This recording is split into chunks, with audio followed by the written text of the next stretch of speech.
Word Balloon, celebrating 16 years of excellence for you.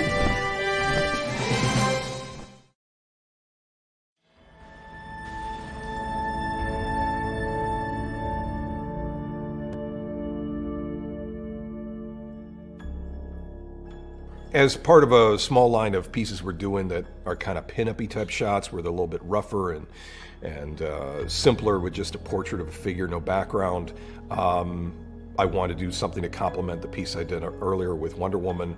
And Starfire is another favorite of mine from DC, and in particular the way she was designed by George Perez, the way she appeared for, I want to say, the first 20 years of her existence before she was changed by a cartoon version that kind of took away a lot of the alluring qualities to her that were in her initial DNA.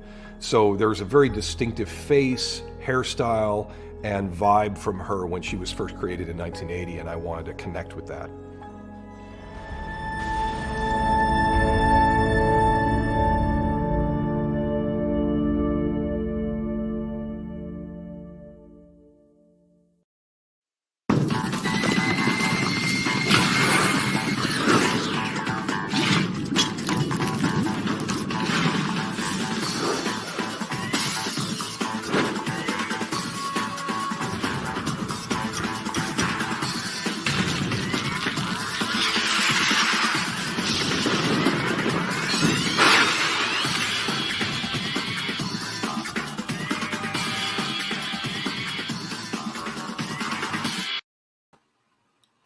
Hello, Word Balloon listeners. My name is Tom King. You may remember me as the guy who put way too much Kite Man into Batman. And I am here to reverse charges on John Suntress. I am interviewing the king of comics podcasting, one of the podfathers of the medium, one of my favorite people all around. And I think in some ways, almost the heroic savior of this last year, a guy who's put out an incredible amount of content that has kept his listeners sane in a time of insanity. So let's start it off. Here is my friend, my colleague, and just one of the best people I know, Mr. John Suntress. Oh, thanks, man.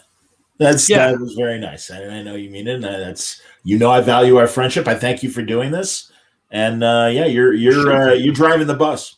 You should thank me. Well, first, I mostly want to talk about my Kickstarter. I haven't told anyone about this. I'm launching it from here, and I thought we could just do an hour or two on my Kickstarter, and then when we get to you... Do you really have a Kickstarter, or are you just messing with me? Yes. Oh, that's awesome. Well, I know, because I know it's because you always do research for us. We send you our comics, and you're kind enough to read them before we do. So I did research for you. So I've been listening, and it's hard because you talk way too much. It's so much content. I had to abandon my children this weekend, threw my wife out of the house. I didn't get any work done, so your comics will be late. If you're wondering where Batcat 5 is, blame John Suntress. Sorry. And so having listened to all that time, I now have a new Kickstarter, and just to get Chip Zdarsky to be just a little fucking excited when he gets interviewed. That's all it is. We're hoping to raise a few $100,000, and we're gonna bribe Chip to just have some spunk in his voice when he talks. Because I had to listen to 2 hours and be like, yeah, I guess it's okay, everything's fine. So if anyone wants to support that, it'll be up in the next few years. I know, I'm kidding. This is about you. This is your show. This is your 15th anniversary. How are you? How are you doing? I'm good. I'm doing fine, man. No, I'm doing good. I don't know. Can you see the beard? I have a better picture if people can't see the beard. You look genuinely handsome. You look good. Oh, I enjoy the beard. Here you go. Oh, whoa. Well, that's an intimidating picture. That's like the undershot. I just wanted to show how full it was. The real podfather. I mean, I have shitty lighting. I'm sitting on my couch to protect my back. We were discussing our bad backs backstage. No pun intended. Bad so, yeah, I do nothing. You don't have one of those lights that are. Yeah, I keep thinking I should get one of those ring things. I don't know. People can comment if they want, whatever. I really, it's funny. The Mainframe guys are like, "Hey, man, we could totally deck out your room and give you a studio." And I'm like, "Fair," Honestly, man, I kind of like the natural thing that we do. I might eventually, and occasionally for conventions, I'll point to a wall that has a bunch of my commission art. And in fact, later, if people are interested, they had asked on Patreon to see some of my commission art that I've collected. So I put together pieces. We'll show them later and stuff. But yeah, so no frills. It's other than the amazing, and I want to acknowledge it in this podcast, William Meyer made that amazing animated montage that is always played right before we start, and that he made that in 2013, and I felt so guilty because I wasn't doing any consistent video to use it. So I had it on my YouTube channel, which I've had since 2009, and basically did nothing for it. But as you know, COVID hit last year, and I felt like Bob Hope during World War II in terms of like, all right, let's like entertain everybody while we're all fucked and stuck inside. So I started doing the video side, and I mean everyone's home, which is great, and also it's just a great chance to connect with everybody because I let me state the obvious. I mean, yeah, you and I know, Tom, we were at the last convention of 2020. We were there. C2E2. And we have that lovely picture of me, you, Doc, and Mitch, and Cully, my buddy Jeff. We're all hanging out at Miller's Pub, one of my favorite Chicago joints. Last restaurant I ever went to until this Wednesday when I go back. Thanks to congratulations, man. That's wonderful. I'm really happy for you. That's terrific. So, that's nice. Hillary Barta chiming in.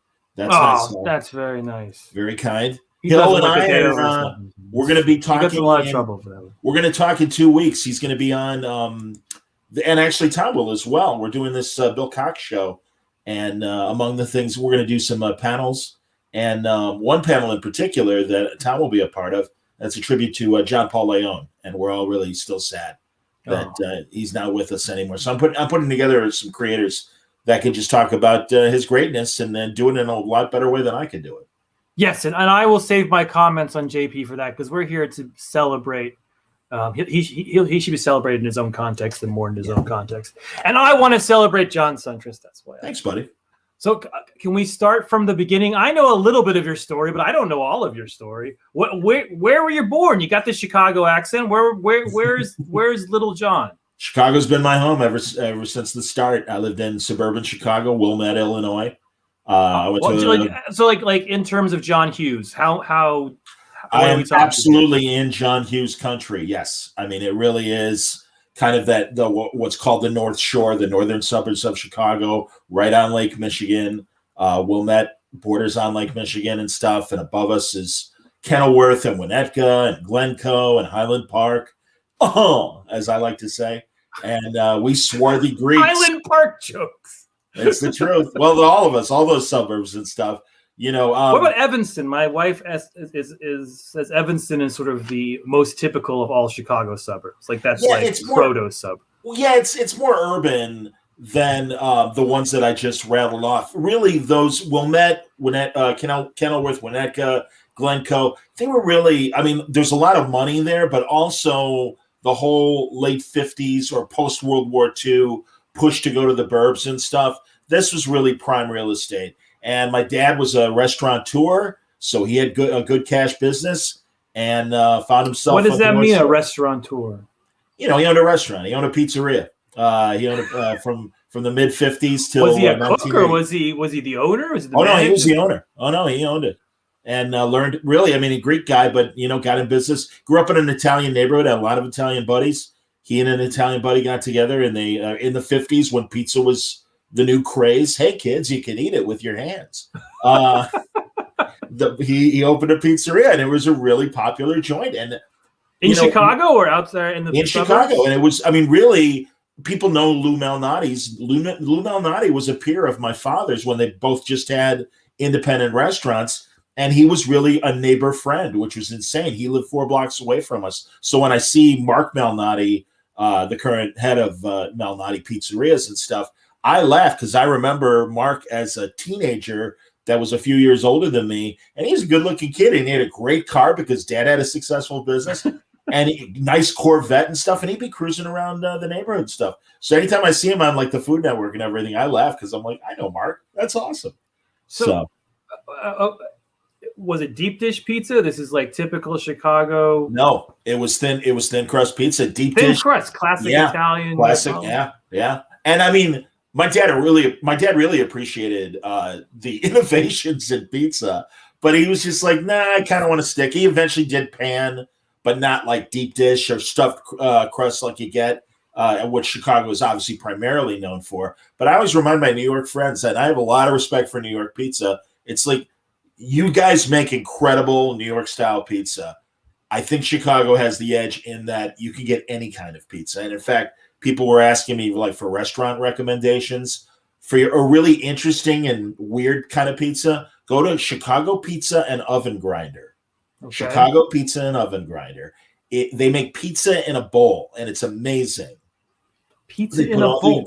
Yeah, they put all the ingredients in the bottom of the bowl, and they cover it with a crust topping. They bake it like, I don't know, what would that be? Like a pot pie, basically. And they flip it over, and it works every time. And they got it down to a science. You can do it at home as well. But they're amazing, and their salads are incredible. It's an amazing place. So Chicago Pizza and Oven Grinder. If you want the average lifetime in Chicago is 36. Like at 36, you all have heart attacks. You die. It's true. More young people. Well, yeah, I think Wisconsin outclasses this just because of more cheese. But yeah, you're absolutely right about that. Hog butcher to the world. So were both your parents Greek? What did your mother do? Yes, mom and dad were Greek. They speak Greek in the home? They did to each other in code, but also we had the old relatives. So to the old relatives, they'd speak Greek, my grandparents and the like, and tons of grand uncles and aunts. But my mother was really, really smart. She didn't go to college. Well, I guess she did take classes, but ultimately wound up in radiology in the late 50s through the 60s, and was an X-ray technician. So that was her day job, and Dad was, doing the pizzas and stuff. But my mother really was like a Laura Petrie kind of early 60s woman, and really like into bossa nova jazz. And was really part of that Rat Pack cocktail. Yes, the cocktail generation, the Dean Martins and the Franks and the Sammys. And they liked, my parents liked 50s rock and roll. But by the time of the 60s, they were really more in the jazz category and stuff. But I love that because they really gave me an incredible appreciation for jazz. So, you had siblings? Yeah, one sister. She's great. What does she do? She currently is an event planner, and thankfully, that's a tough job. Well, could have been screwed with COVID, but actually, transferred to the online events very swiftly. And, so there was no bump there. But I have two great nephews. I mean, I always call myself Uncle Buck. I'm the back to the Hughes, back to Chicago. Yes, single bachelor uncle and stuff, totally living like a 20-year-old. No business doing it that way. But it's fun. I won't deny, so. I rewatched Uncle Buck just recently with my kids and loved it. I was actually pitching something to Hollywood. I was like, it's like an Uncle Buck. And they're like, Uncle Buck? Is that a good movie? I was like, yes, it's a great movie. Oh, yeah. No, Hughes really nailed the North Shore existence. I mean, really, those movies really are about like where I grew up. But like I said, my dad was a working class guy, but he had a good business, so he had a ball. And I love my father. My father was like combination of John Garfield, the great 40s actor, and Jackie Gleason. I mean, he looked like John Garfield. Well, he was like, Diamond Jim, Good Time Jim. And I love that about him. There's that one episode of The Honeymooners where Ralph has the suitcase of counterfeit money. And at the end, he's like, go ahead. I don't know. I don't know the random episode of Honeymooners. I can't do that much research, John. I thought listening to Siddharthy was enough. I know. I'm sorry. He gets counterfeit money and he thinks it's real, obviously. So he buys new clothes, totally decked out. And he's talking to Alice, and then he's like, let me tell you, when I had that money, I spent it, baby. I spent it. And then it's like, that was my dad. And not with any malice or anything like that. He's had a good time. And he treated us like kings and, princesses and princes. I mean, it was amazing. He was a great, great guy that way. And I love that about him. He really loved life. And I love my mother, and they were happy. Unfortunately, they both passed away young. But when did they pass away? How old were you? I was 5 when my mother passed away. You were 5? Yeah.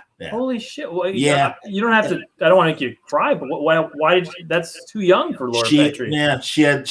Well, first of all, poor thing was really sick all her life. Maybe shouldn't have been in the X-ray room in the early 60s. But I mean, she had every type of every type of disease. She was in an iron lung when she was younger. Yeah, during the 40s, but survived it. It was able with tuberculosis, but came out of it okay. But her resistance was always low. And it's scleroderma is the skin. It means hard skin, scleroderma, and it leads to anemia. And she just had all these terrible complications. It's been 51 years. I'm okay. I mean, honestly, it sucks. But losing a mother at 5, that must have some long-term impact, I would think. Probably. Well, honestly, no, man. And really, not to get maudlin, but no. When my mother's sister passed away, it really hit me because she was the last one of my mother's immediate family to go. And that was around 2014 or 15. Because honestly, it sucked. I won't deny it. And that last year before she passed away, it was the most miserable year of my life. I won't deny. Even, again, 51 years later. You were 4 or 5 years old then, and you still say it was that miserable? Well, yeah, because my poor father had to still maintain the business, but take care of my mom. They sent me away to live with relatives. I always call it my year on tour.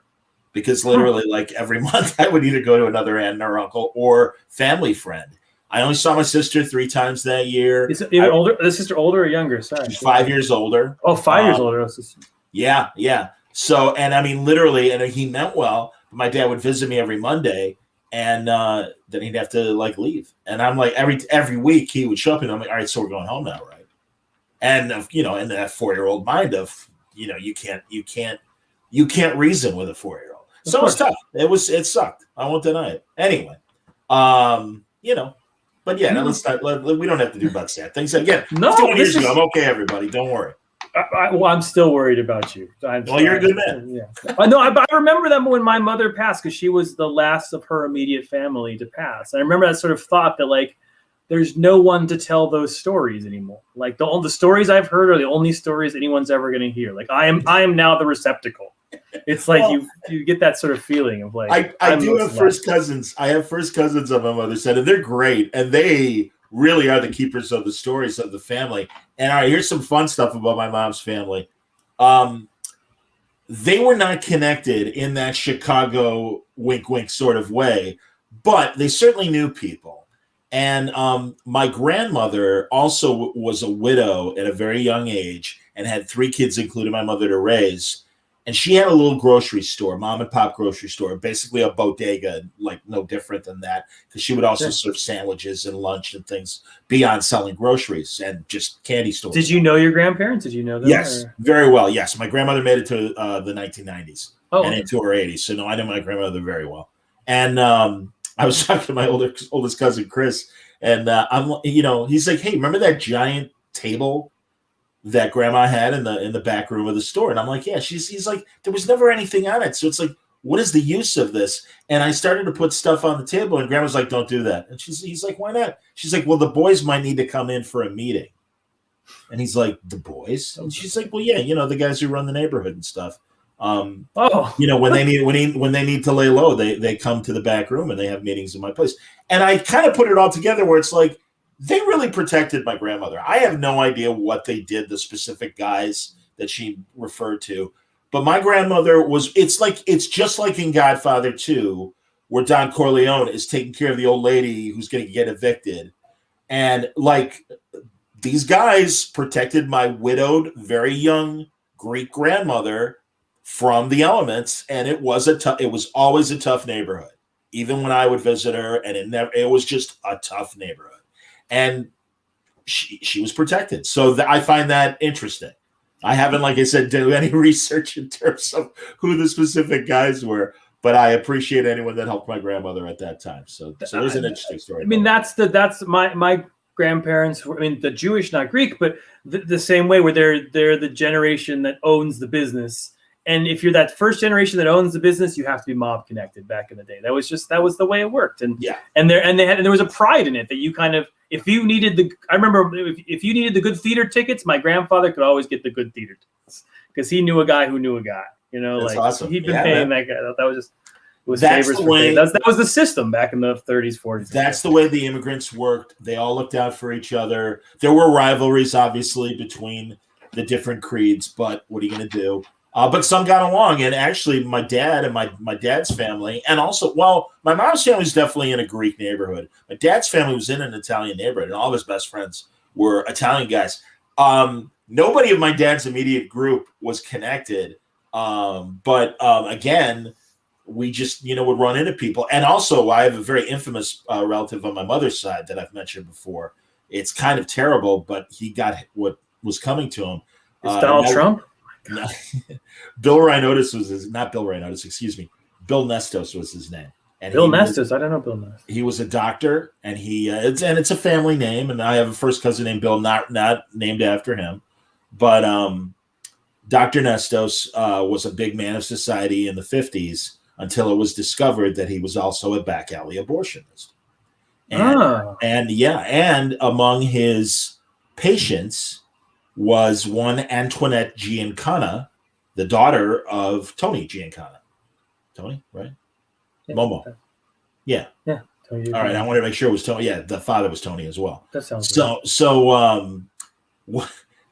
Antoinette wrote her autobiography, put the stuff in about her abortion, and it was supplemented in the Chicago Tribune magazine on Sundays. Huh. And I'm at work one day at the radio station. My sister's like, "Hey, remember Uncle Bill that we're not allowed to talk about?" Because we go to our relatives' houses, and they have these great black and white photos, and it's just like my big fat Greek wedding, or any time you see ethnic family photos. Let us show you how it was, what we were. Okay. And there's these pictures of like Dr. Nessus, and who's that? Oh, that's Cousin Bill. We don't talk about Cousin Bill. We don't talk about Cousin. You're 10 years old. All right, whatever. So I'm working one night at radio, and my sister gets the advance paper. She calls me up, she's like, "Hey, remember Uncle Bill or Cousin Bill we don't talk about?" I'm like, "Yeah." She's like, "Check out the Sunday paper." And we're like, "Wow." And this guy, it was Sam Giancana. Sam Giancana. He found out that Tony got the abortion, Antoinette got the abortion, and he who was close with Sinatra, Giancana. Yes, he was. And the JFK controversy about votes in West Virginia and Chicago. That's all Sam Giancana. Absolutely one of the power brokers of the Chicago mob, no question. And so when Sam found out that his daughter had gotten this abortion, and Dr. Nestus was the man who did it, they chased him out of Chicago to Arizona, and they found him and they killed him. And oh God! Buried somewhere in the Arizona desert. That's all we know. God damn! Nobody talks about Uncle Bill. I think we have our image series. Let's get started now. I have several Greek stories that I would this is what sucks, Tom, and it's a good problem to have. All my dear friends in the art world have real jobs in comics and are way too busy to do their stuff instead of my little nonsense. But I'm sitting on about 12 stories that I would love to do, mostly short, a few big ideas, and a couple of the Greek ideas would have to be big ideas. But I would love to call it Greek myths. It writes itself, John. So anyway, many tangents. So we've talked for 20 minutes and we got into the age of 5. I am a fucking great. Yeah, I know. Sorry. So yeah, I am so good at this. I can't. But I want to hear. So like I myself, my father walked out when I was 7, and so I was single parent raised, and I attribute that to my nerdiness because there were just hours in the days I had to fill. The parents weren't there to entertain me. Now, what was it like for you losing a parent at the age of 5? Well, yeah, you're right. Latchkey kid. My dad did remarry a couple years later, and she was a decent woman while my father was alive. Things got bad after my dad passed away. My dad passed away when I was 17. Oh, yeah. You're like fucking Batman. It's amazing you're not on the streets wearing a cowl. I know, absolutely. Well, truly, that is a credit to my extended family. A lot of my aunts and my uncles and stuff, they really took care of me and my sister. They really, really did. So and that's why I'm like, of course, I wish both parents had gotten to see some of the fun things that I've been able to do with my work career and also other things. And the great thing was, especially like, there is a connection. Even though I lost my mom at 5, there were absolute memories, and she really taught me how to read at a very young age. So I really have a connection with my mother. My dad was one of my best friends, and I know he felt the same way. We would work together. I'd work for him at the restaurant, and we would have a ball all day long.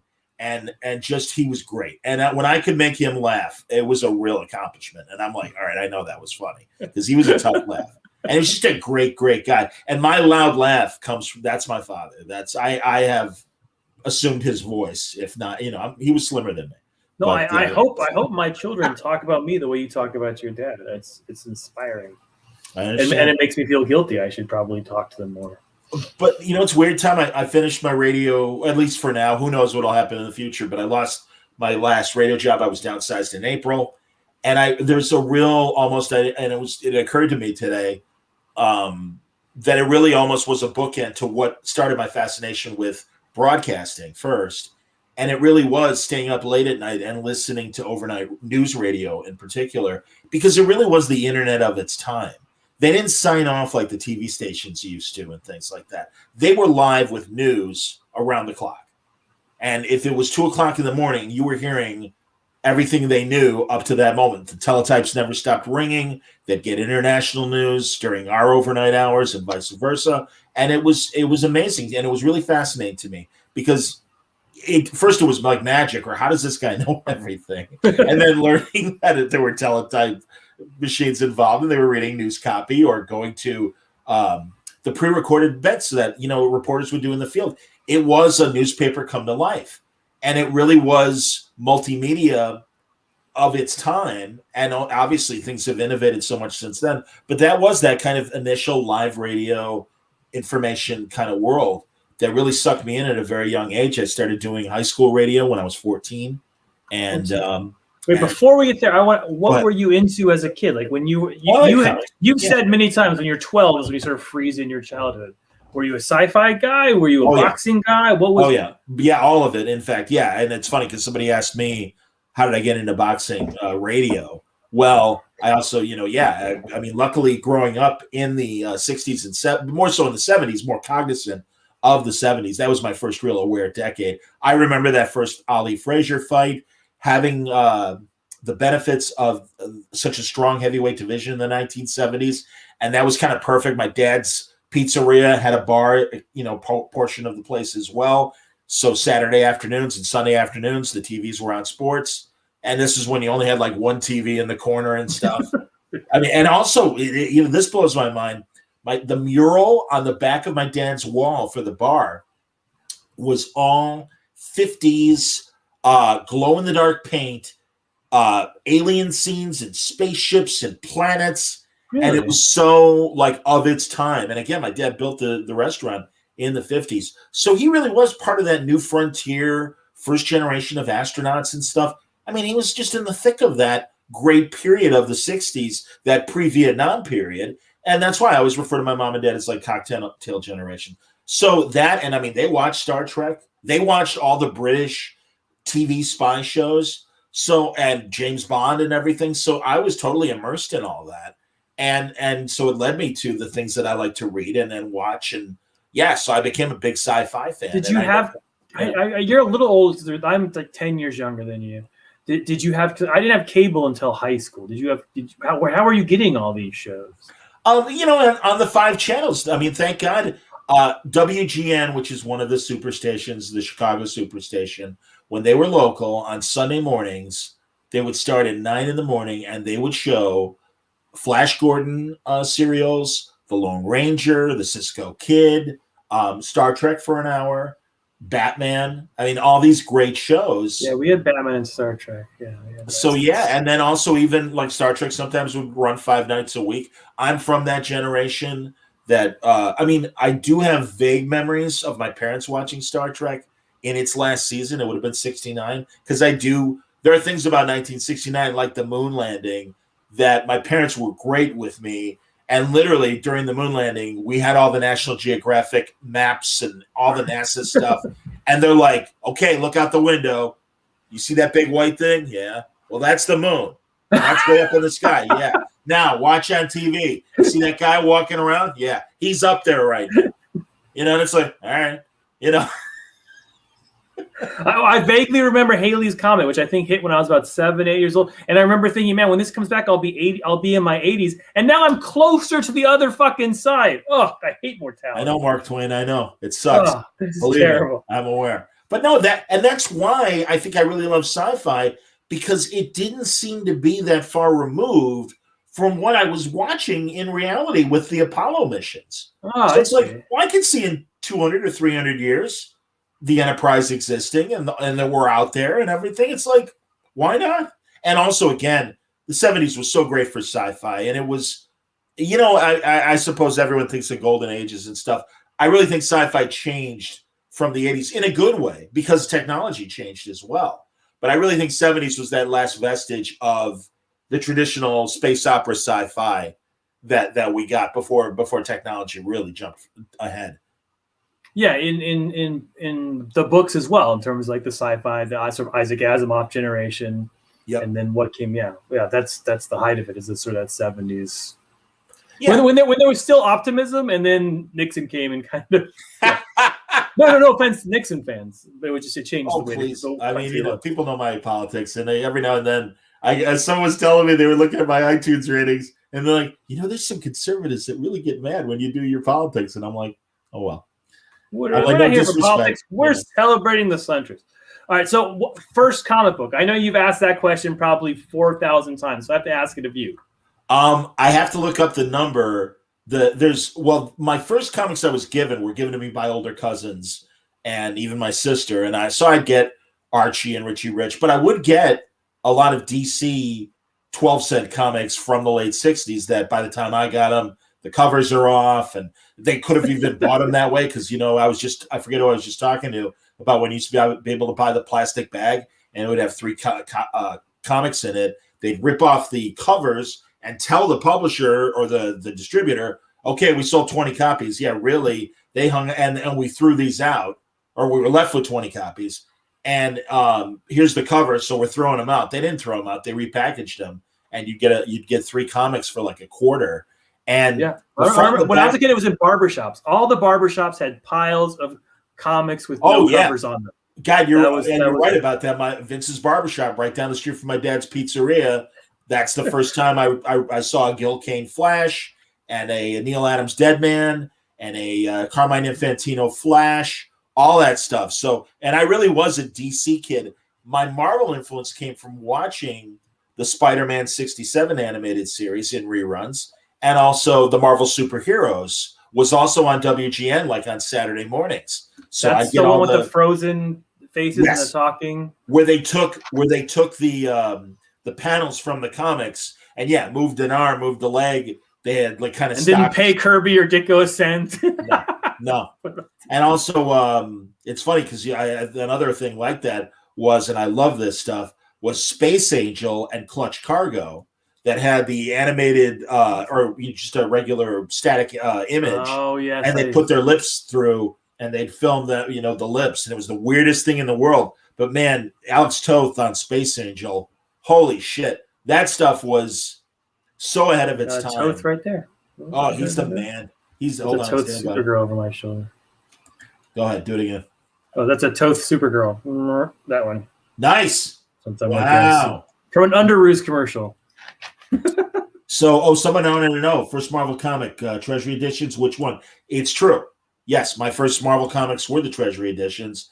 The Fantastic Four one that had the Galactus saga and the Silver Surfer, and the Avengers one, because I thought Black Panther was Batman when I saw it as a small child. Interesting. And then discovered it was a different character and was still equally intrigued, who is this guy? And that had the creation of the Vision, and even Android's Cry or whatever. Yep. And it also had Roy Thomas. I'm talking to the right guy about this. And the marriage of the Wasp and Yellow Jacket. Oh, and that crazy story was in there. That went well.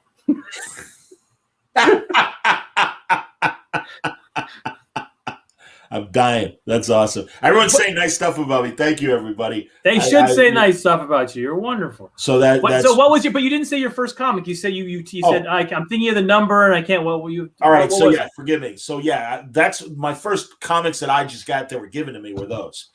The first one I bought with my 50-cent allowance when comics were 20 cents. It was a Superman issue, and it has Chris Delbart, the Wolf of Wall Street, and it was Superman's new secret identity. And just for this issue to throw people off, he would go through a business day and pretend to be this Wall Street broker. And it's Superman, the Wall Street broker. brown suit, brown hair, mustache. Of course, how could he not? I mean, I'll try and look it up before the end of the show, and I'll pop up the thing because really it's hilarious. And when Bendis was doing his run, and he had Clark and Lois undercover, and Bendis created Chaz. Yeah. And I'm like, oh, dude, it should have been Chris Delbart. I'm like, because, and he's like, if I had known that, I absolutely would have done that. Where were you 6 months ago? And I'm like, yeah, sorry. So there you go. But yeah, that was that Superman comic. And yeah, I was a real DC kid. But then those Treasury editions, I really appreciated Marvel. I remember getting the Doctor Strange one. I got, and then I started buying Marvel Tales, which reprinted early Spider-Man. Yeah. And I've told Jerry Conway a million times, it was in Marvel Tales that I read The Death of Gwen Stacy story. And it, it was like, I'm like, and not in a bad way. I did not go postal. I didn't become a juvenile delinquent. I didn't get sad. I didn't cut myself. I'm like, it just was like, wow, sometimes there aren't happy endings. Wow, this is real. Like, there are some real consequences in this story. This is amazing. I very much remember the first time I read that story. I stole the issues from under a friend's bed, and I remember sitting in his room and reading them and being like, "Oh my, what? This happened?" Oh yeah, and the snap. And was it him or was it not? And I loved asking Jerry that question in one of our older word balloons. Greg points out it was Superman 283.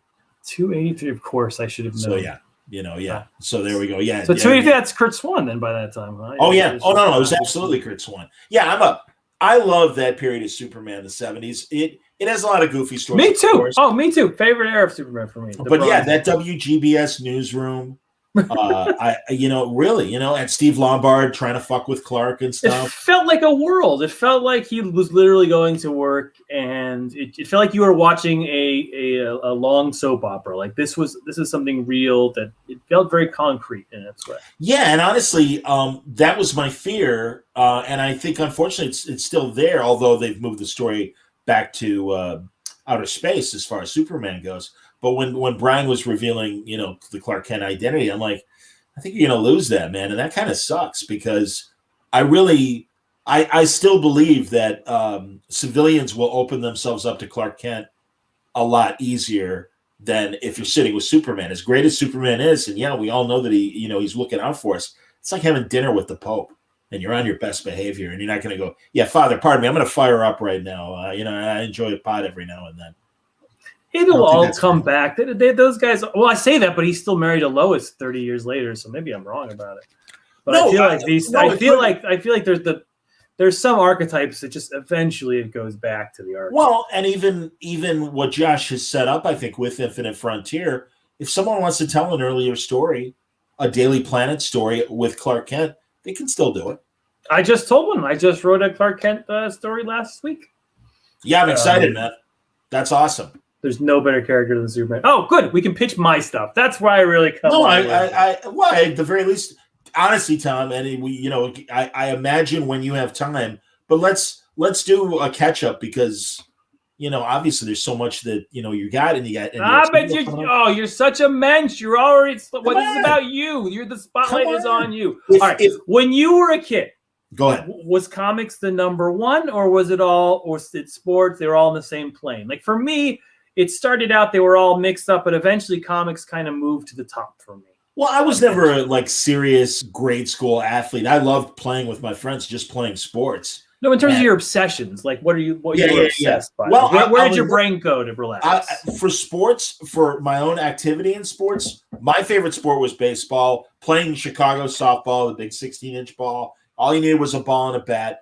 And literally, especially in my grade school years, I could play in the summer all from 10 in the morning till dark. I was happy to play as many baseball games as everybody wanted to play. And I was a decent outfielder. And stickball, like it's 1919, and you're out there with your friends playing in the goddamn sandlot. We all felt bad for Joe Jackson when he found himself in the Black Sox scandal. You're absolutely right. Yes. Before the designated hitter. See, this is not my childhood. I did not leave the house. I turned on DuckTales. I did not fucking play any baseball. The DH came in 71, so I was 8 or 7 or 6 when it happened around there. Anyway, that's sad. Jesus Christ. But no, I loved comic books, and it was a great time. And I always say this as well, because we'd get those 80-page giants and then the 100-page spectaculars that not only would have modern stories in them, but would have reprints, kind of like the Walmart thing, but even more so, where it was like, wow, I really got to see cool golden age stories, great stories from the 50s and 60s, and the modern stuff. So I loved that. And God, when some of the when they had the dollar comics after the 100-page spectaculars, and you had like Superman family, and it was all new material, but they were all, like Supergirl, Lois Lane, Jimmy.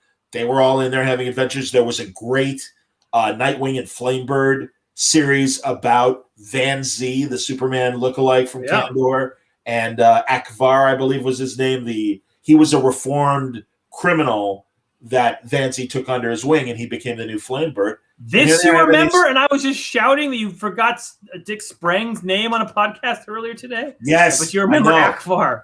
God, and there you go. Yeah, I believe me. That's always to my great shame, because I love Dick Sprang Batman. That guy it was so much fun. That bouncy, the giant typewriters. I was so glad when they did that one episode of the animated series where they totally paid homage to that. Oh, you'll forgive me. That's the Facts of Life going off. I was watching that before we were podcasting. I'm gonna have to. You take the bad. You take them both. Don't worry. I'm getting it off. It's gonna take a minute. I apologize. I just totally got Facts. I haven't watched it in 30 years. So hang on. Be quiet, Alex. There we go. Okay, we're good now. Anyway, so you're 17. You're now an orphan. Where are you going? Yeah. Well, the good news was college was only a year away. My stepmother got a little weird during that time with me and my sister, so we had to kind of leave the house, and that was fine. You had to leave the house before college? Yeah. Well, Pam had graduated by then from college and was in the work world. She was able to get an apartment, and we lived in Skokie, Illinois, and right next door to Wilmette. And again, extended family all surrounding us in Skokie and Glenview and Morton Grove, all these towns that are around Wilmette and Winnetka. No one is more than 10 minutes away.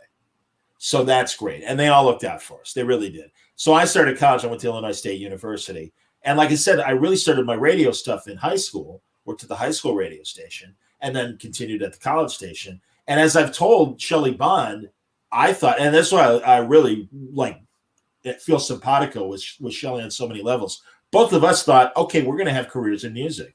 And our college career was to get us to that professional level of being in music radio. Well, neither of us, ended up. So you went from comic books and loving sports, and now you're into music. You were also. Your brain must be on another level. I don't have that level of. I was always focused on one or two things. Well, initially with radio, I wanted to be a DJ because we were very fortunate and had these great group of DJs all over the dial. But a couple stations in particular, like WXRT, which I eventually worked for in the 90s, they would present music. It was very highly curated.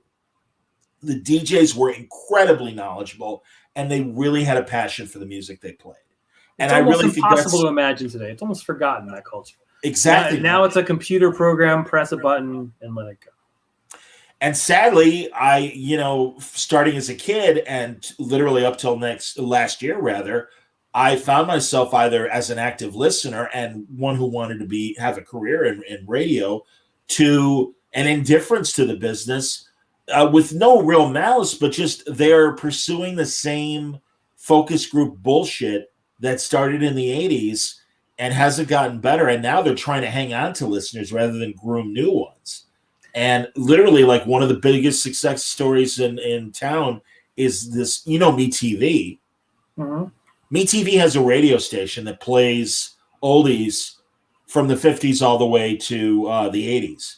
And it's been such a success story. And it's this low power FM, and they just kick ass because everyone has sent them. The people that are listening to radio are a bunch of old farts that are my, maybe a little bit younger. I would say no more than from their 40s up. They still listen to radio, but kids don't listen to radio anymore. Give me a break. Well, I think people forget how popular. My wife worked for Sirius XM as a lawyer for a while, And I was like, oh, when they were just starting to sort of get off the ground. And I was like, why is this such a big deal? It seems like so much work. She's like, do you know how many people listen to the radio every day? I was like, how many? In America, it's like 200 and some odd million. Sure. I was like, 200 million people listen because they're all in their fucking cars and they all turn on the radio. That's true.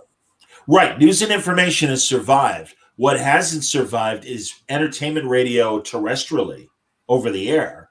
Thank God for XM Sirius, because they're doing the same thing that a lot of us are doing with podcasts. They've just, and forgive me, but it's like they fooled, subscribers into thinking you got to pay for this kind of content. And in some cases, I'm one of those fools. Well, hey, man, listen. If you love Howard Stern, you're willing to pay for Howard Stern. And God bless you, man. I get it. I like Howard Stern a lot. It occurred to me as XM and Sirius were growing, that's when the technology on the digital stage really started to expand, and you could do free stuff. And it's like, wait a minute, I could do this. In fact, as I'm sure we'll eventually get to, my intent with Word Balloon was to use it to get a talk show, a terrestrial talk show, either radio, TV, whatever.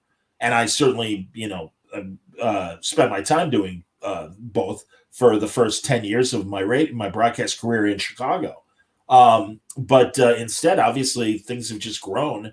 And I mean, if you're into it for the music, I understand. If you're into it for specific hosts, I understand. But other than that, I really think everything that's happening in audio and video is happening more online than at XM or Sirius. So you're in college and you want to be Wolfman Jack. You want to be a guy on the radio who spins records. Yeah, but more so, again, like this WXRT, I wish I could think of some national DJs, because Wolfman Jack had his, hey, how you doing? Kind of, it was that bubblegum kind of thing. I really wanted to be one of those FM DJs like, okay, we're going to play this cut from the Dire Straits. Interesting story about this. In the studio, Mark Knopfler realized that if he doubles his bass, he'd have a cleaner sound. That's what you're going to hear right now. Here's Sultans of Swing on XRT. That's who I wanted to be. And be Joe Know-It-All, as sadly my... And were you like single... Because that's a hard job to get. That's like, I mean, I probably 10,000 people want it for every one person that gets it. Were you like realistic about it? Or were you just like, no, that's the one job for me I'm going after? Yeah, nothing could stop me. And in fact, Dave says I wanted to be Sonny Campbell. Sonny Campbell was a big voice guy. I didn't know the amount of likely... going from city to city, like in the theme song of WKRP, town to town, up and down the dial. It's really true. And these guys, they have back then, they'd have this miserable life if they weren't part of the elite and working in a big city like New York, like Chicago, like LA. And Sonny Campbell at one point in the 60s was the voice of Viceroy cigarettes. And I just love the fact that I worked with this guy. He had a real deep voice. How you doing? Oh, mama.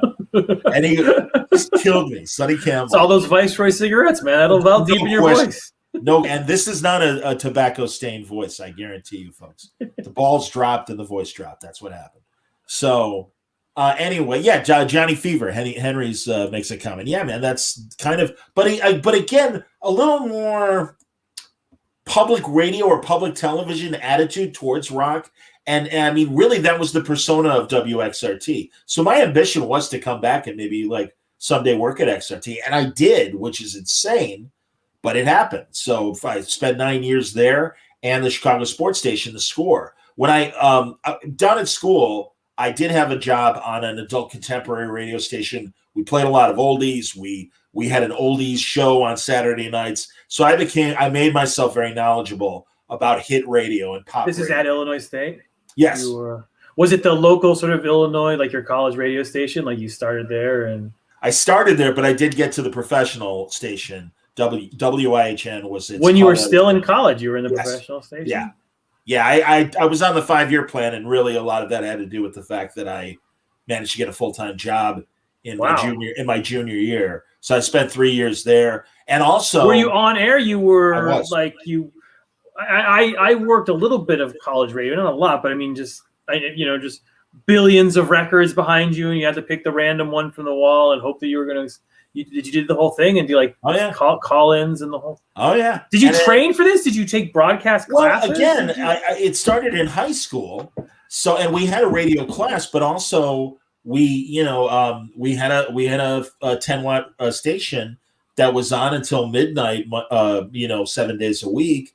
And you could listen to us, in the town. It wasn't just like in school piped in. So that was high school. And then college, we had a good college radio station, but we also had it was a nice small city market. And in fact, there's Billboard magazine and its charts that always would reflect record sales. But for broadcasting, we had Radio and Records, and Radio and Records was really our Bible for radio broadcasting popular music.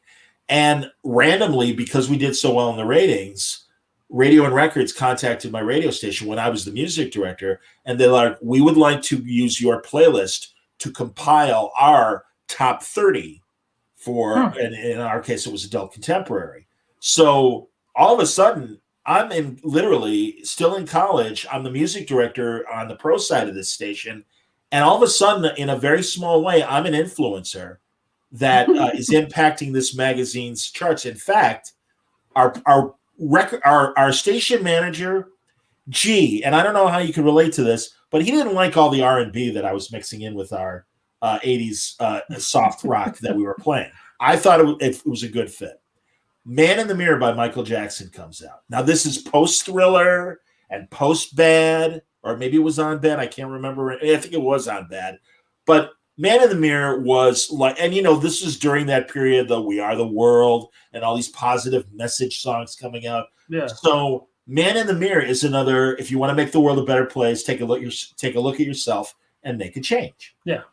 That's in the song. It's in the chorus. I remember it well. And Country Fried station manager, he wasn't actually from, well, he was Country Fried. He was from North. He was from Upper Wisconsin. He's like, I don't like this Michael Jackson song you're playing. And I'm like, Man in the Mirror? And he's like, yeah. It rocks out at the end. I'm like, what? No, it doesn't. It rocks out? Yeah, that was his reason. And I'm like, I got to tell you, man, this is going to be this year's We Are the World. And he's like, I don't care. He goes, you could play it, but you got to play it in a lighter rotation, not as often as you were playing it. And we were playing it, every hour essentially. Because how did you determine? Did you get requests in, or you're just using your own taste? Both requests and also following the national charts that Radio and Records provide us. And it's like, well, this is where, and again, especially being at a university where people are coming from, different parts of the country, it's like we really think we're onto something. And also by then, we had earned the right to be this Radio and Records reporting station. Me and my program director were very proud. I even have a clip that was in Radio and Records, like, hey, you got to congratulate WIHN in Bloomington, Illinois for this surge in ratings. They really seem to know what they're doing, blah, blah, blah. And they surge in ratings, so they knew, wow. Yeah, we couldn't capture the top 40 station was the top station, but we became number 2 and really put some distance between us. I'm sorry, what is contemporary 80s? Like, what is the non-rock? Top 40 radio. Top 40 top 40 radio in the 80s. Yeah, here's all it else to Kiss on my list, and we'll play that. But they'd also play Phil Collins in the Air Tonight, and for us that would be a rock song, and we wouldn't play that. We're playing wuss rock. We're playing yacht rock. We played Steely Dan and Pablo Cruz and all these Christopher Cross, Ride Like the Wind, all that stuff. Doobies, soft doobies. I mean, we had soft doobies, not the hard doobies. I don't know about rocking down the highway, John. Okay. Well, anyway, he wouldn't let us. So, were you as knowledgeable about music then as you are on comics now? I'd like to think so, yes. Like this Doobies record, the 13th track is this and that. Yeah, I'm like Shrevey and Diner. Well, that, but also like Shrevey and Diner, just but also to be able to talk about the music. Yeah, man. No, and again, it was a great education. So, to finish the Michael Jackson story real fast, he's like, I don't want you to do it. So we had to put it in light rotation. Epic Records, Michael's label, and Radio and Records are like, we can't make the song number 1 unless you play it on a higher rotation. And I'm like, you don't understand. My job is on the line. I can't do it. They reached out to you directly, Payola? Yes. Did they send you some? Well, and I'm sure there might have been a handful of other stations, but the way that they would determine, I don't know the algorithms they use to create their chart, but both Epic and Radio and Records are like, John, come on, we really want, I mean, it's a great song. It's a positive song. We all want it to be number 1. And we need a couple stations, and you're one of them. We really need you to do this. And I'm like, I don't know what to tell you, man. I want to keep it rocked too hard at the end, man. That heavy metal, man in the mirror. And that station manager never forgot that I disagreed with him about that. I'm sure it's what led to him firing me. So I was in the wilderness for a couple of years, going back home to Chicago, hoped for the best, was trying to break into radio. So you had your dream job and you got fired? How old were you then? Well, this is right out of college, so I was like 21 or 22. And I'm really bummed because this, I was really hoping to get things started in another town. I had I had to move back home. So I moved back to Chicago. I was trying to get a job at a radio station in Chicago.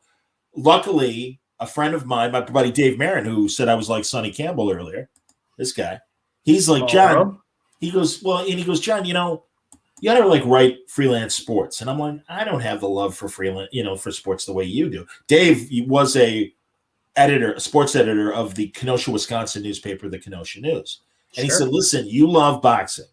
We've got a big boxing tournament coming in, and one of our Kenosha boys is going to be one of the fighters. Write an article about that. And I did.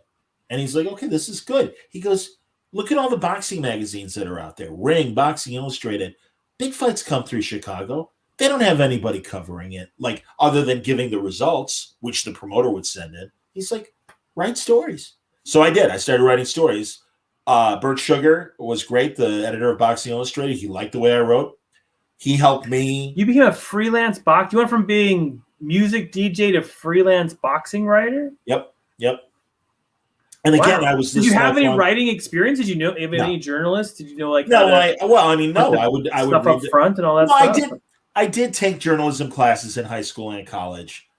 Very, very journalism 101. But honestly, it really was just structure and things like that. So, I mean, it did help. And then also, much like great comic book people, writers and artists, I looked at the magazines and, okay, well, how do they write? What format do they do? Oh, comic writers don't actually read comics. That's just the myth. So that's what I did to kind of learn how to thanks, David. David says I was great. Well, you're very sweet, David. Thank you.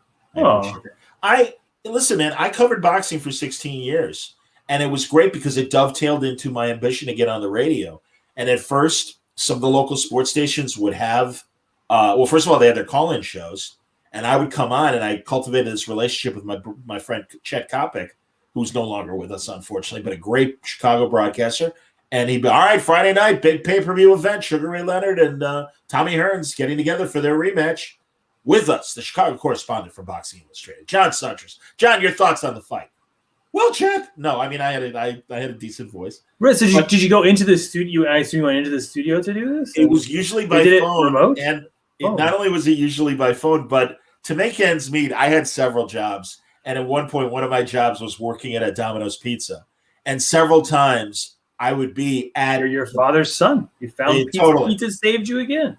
But this working at Domino's, I would like tell the manager, I'm like, hey, listen, I'm going to be on sports radio tonight with Chet Kopic. He wants me to talk about the fight. And the guy couldn't have been sweeter. He's like, you're kidding. And I'm like, no, it's real. He's like, go ahead and do it. And then he went in his office and he turned around. So he goes, you really meant it. And I'm like, well, yeah. And he's like, anytime, it's totally fine. I love that you're doing this. Oh, that's amazing. Goes, obviously, he was amazing to me. And also I worked at a bank during the day.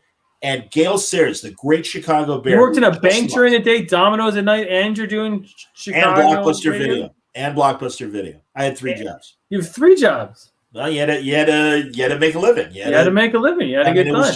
It was my sister and I in the apartment. Our family helped, but they had their own families to worry about. So we had to put food on the table. We had to pay bills.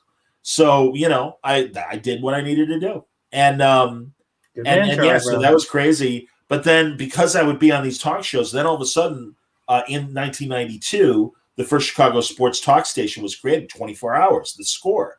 And they needed people. And luckily, Dan McNeil, who later became a host, was one of Chet Kopic's producers and was like, John, I'm going to The Score. I'm like, Dan, get me there. And he's like, okay, all right. So I took a couple interviews. First I worked part-time, weekends. But ultimately, I was and doing that. I wasn't the biggest sports guy, but you've heard me. I do my voices. I can't help it. I'm kind of an idiot that way. I was doing voices in grade school and stuff. My latest that I've discovered is I like to do Werner Herzog, book about films. I enjoy that greatly. So that's a new one that I just started doing. and really entertain myself this weekend. I noticed on the side of the road a dead body covered in ants. It made me think of life and the futility of it all. So anyway, were you going to the boxing matches, or were you reading about them in the paper? oh yes, no. I'd go to the fights. You had press passes? I didn't mean to gloss over that. No, I spent 16 years writing for boxing, and then it dovetailed into the radio, where I started. 16 years you were going to matches. How often? Like once a week, once a month? Once a month, usually monthly. But I'd get in my car and go to matches in Wisconsin and Indiana and Iowa. And in Iowa, Michael Nunn was this big middleweight champion, and he was defending his title against this up-and-comer James Toney from Detroit. Sure, Toney and Nunn. Who doesn't remember that match? Big fight, big upset. And huge upset. Yeah, huge upset. 11th round, James Toney knocks out the homeboy from Iowa, Michael Nunn. And Michael Nunn's never the same after that. And James Toney becomes a fixture in boxing for the next 15 years. Big career. Big career. What's the one moment you remember when you close your eyes and you think, I was live at that moment in a boxing match, where I see that punch over and over in my head? Oh, the Nunn-Toney fight. I mean, it really, in Boxing Illustrated, it's funny, I just put all my stuff away. I have, along with some of the art that I was that I'll show later of my stuff, I've also photocopied pages from Boxing Illustrated, and that was the biggest fight I ever covered for Boxing Illustrated. That, and I also covered when Mike Tyson was arrested and convicted and was spending time at the Indiana Youth Center, the jail that he was in, for the rape conviction. So those are my two biggest stories that I did for Boxing Illustrated back then. So and you never, like, it's hard because I listen to all of your interviews, and your interviews are on some level the same because you're dealing with creative people, which I am one of them. It never occurred to you while you're constantly absorbing all this creative material to be in that industry at all? Like that never, in comics and Star Trek, and just to be a writer, to be a creator. More creative writing? Yeah. Yeah, honestly, I'm a lazy writer. I really am a lazy writer. I am. I have these great story ideas. There's lazy writers, a repetitive phrase. But truly, like, having the discipline of writing every day, I just couldn't do it. And I found it. I like talking, obviously. Gee, really? You can put out 30 podcasts this week, have trouble writing. Writing is a lot easier than podcasting. I had no idea Wade is on watching, which is lovely and great stories tonight, John. I did not know that radio was Mark's fallback. If we have spoken of it, forgive me, Mark. I forgot about that. Have I run into other comic pros with that ambition? Not really. No. I mean, what's been great is running into comic pros that were aware of my work. And my two favorite examples of that are Daniel Way, the former Deadpool writer and Punisher writer, and many X books over the years. And also Steve Wacker, the former editor at Marvel that now is in charge of Marvel Animation.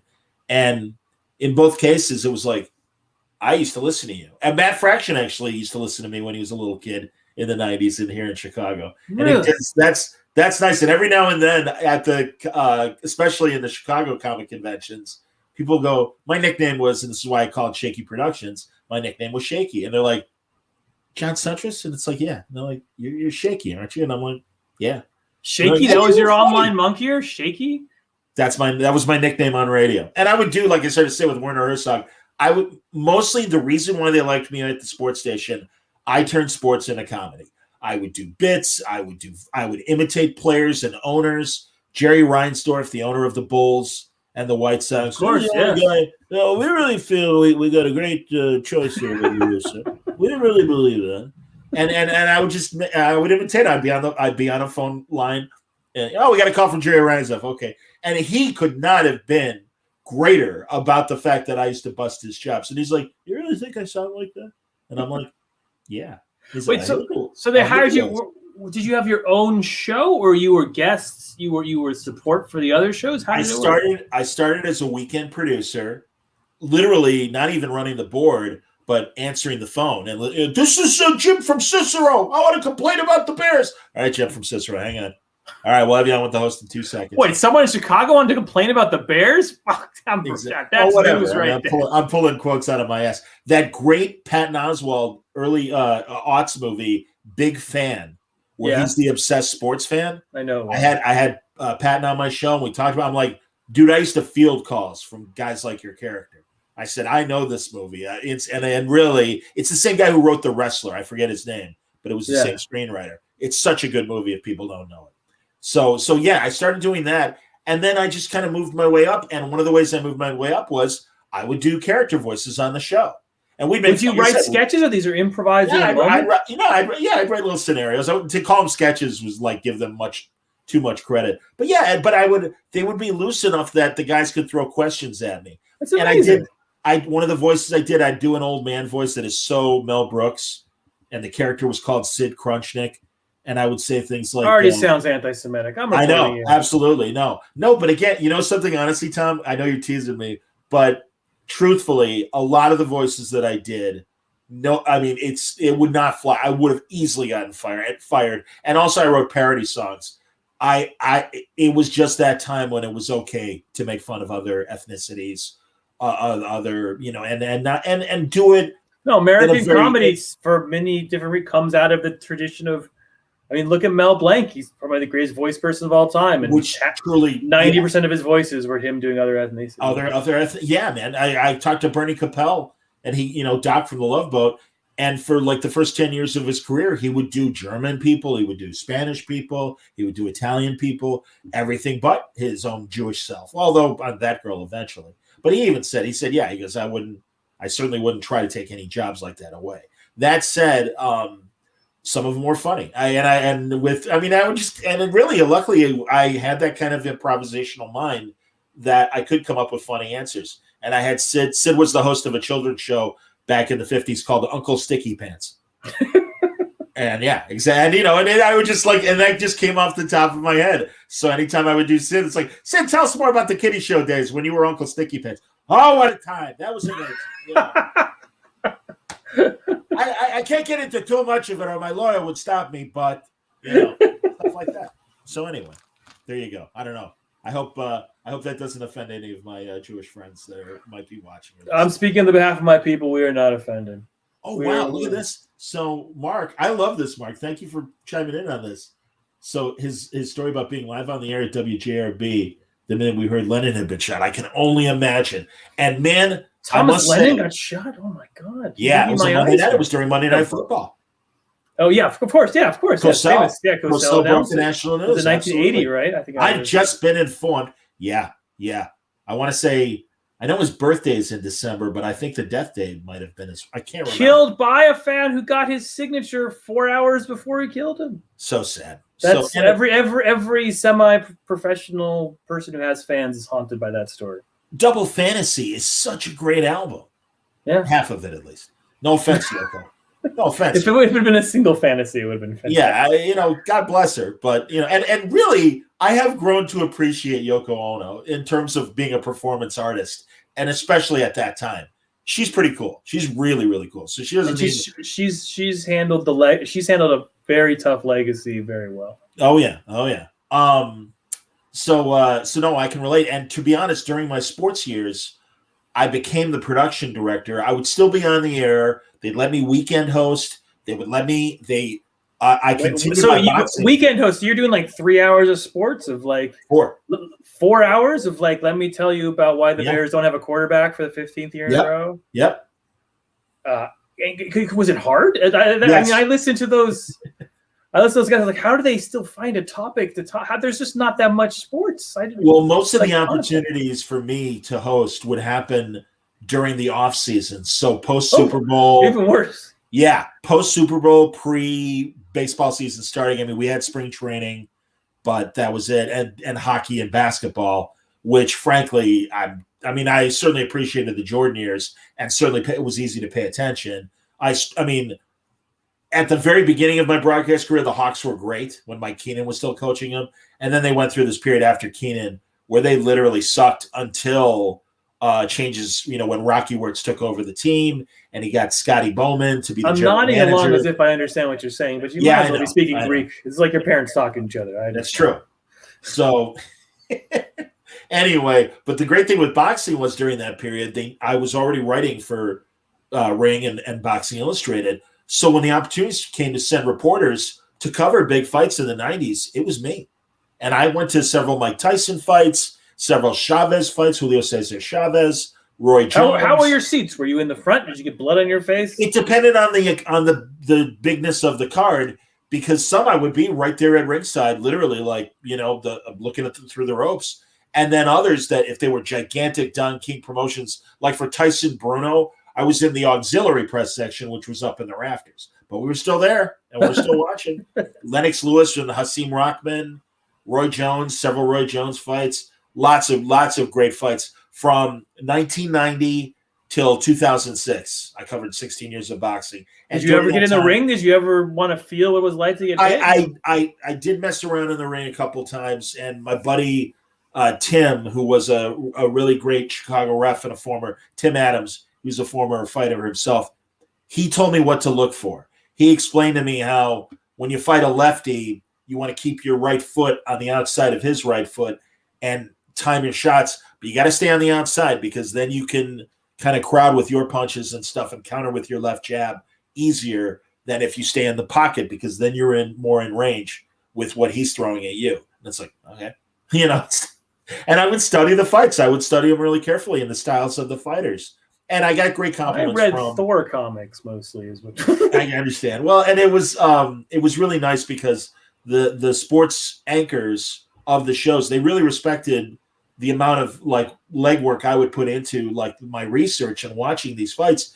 And my buddy Steve Rosenblum gave me the greatest compliment after a George Foreman fight, where he's like, everything happened exactly the way you said it would on Friday.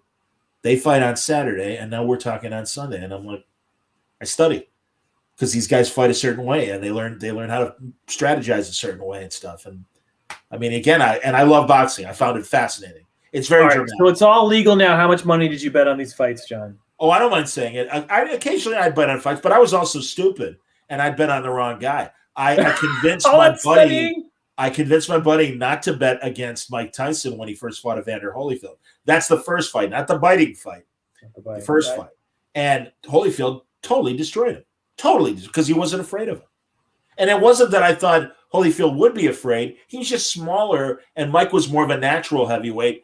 But I forgot, Evander's tall and he's rangy and stuff. He's always in perfect shape. And God bless him.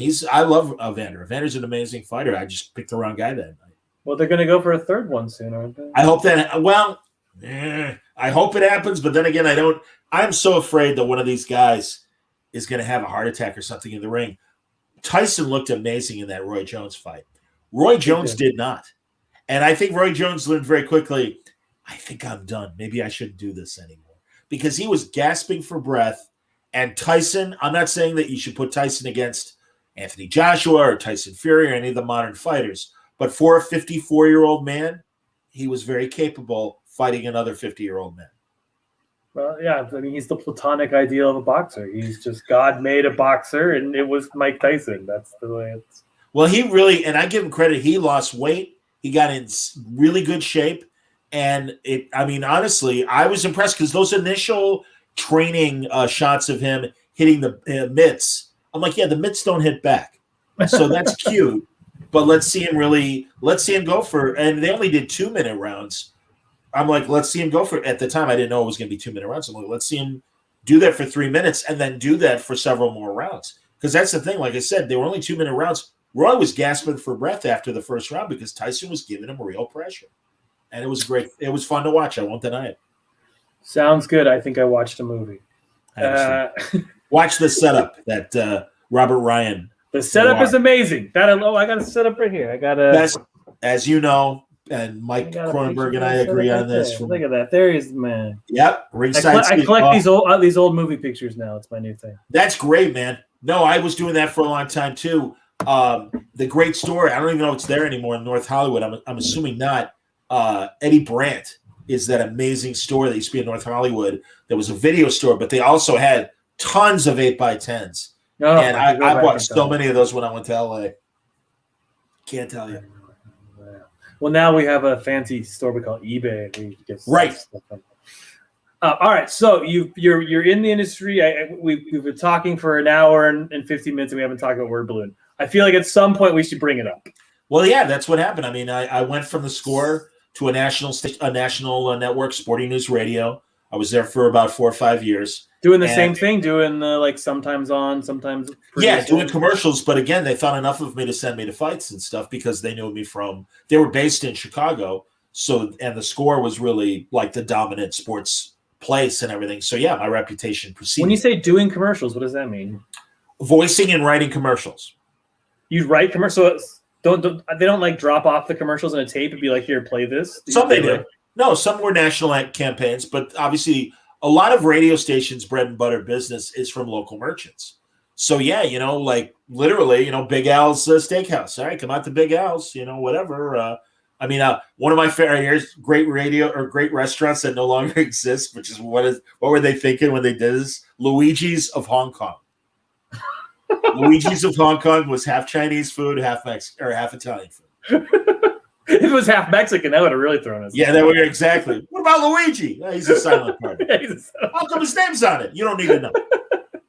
So yeah, just like joints like that, man. Luigi's of Hong Kong. That was always my favorite school. And you'd have to come up and be like, "Oh shit! Like, how do I become a madman here?" You're just like, "How do I get to the heart of this?" Are you aware of Stan Freberg? Do you know that guy?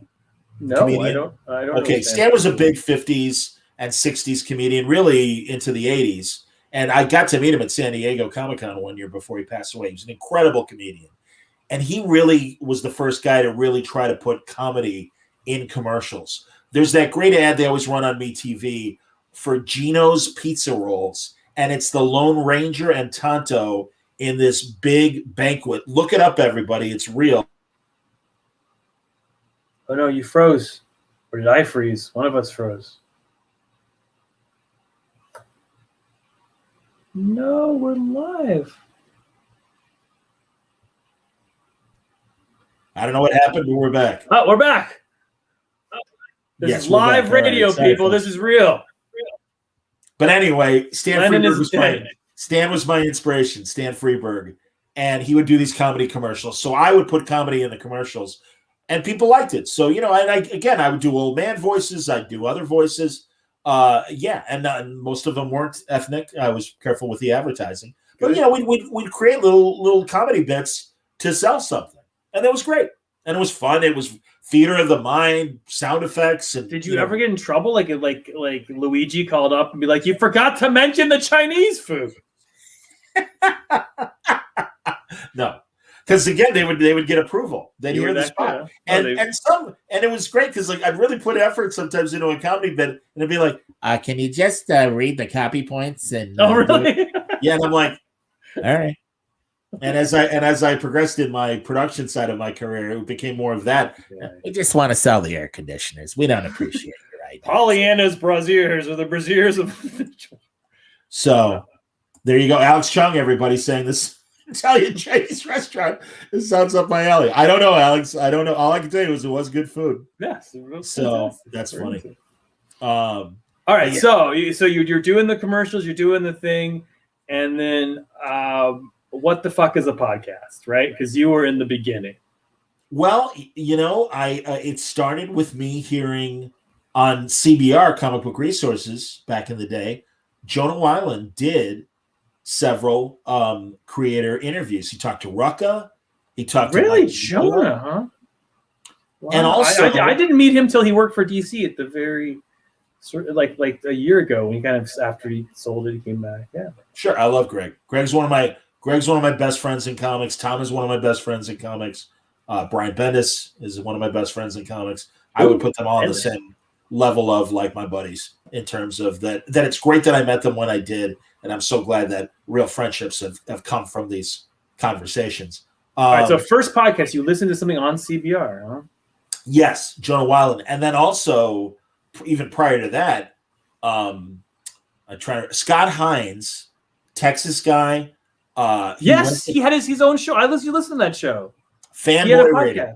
Fanboy Radio. That's right. Yeah, and it was semi-professional. Like people would call in. And he had an assistant who was a woman who would help him out. And yeah, I used to listen to that text.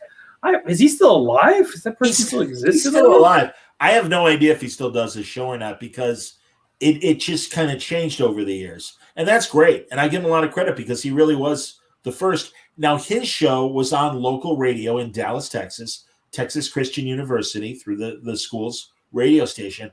and he was on Sunday nights, and then he was on twice a week, and he was streaming.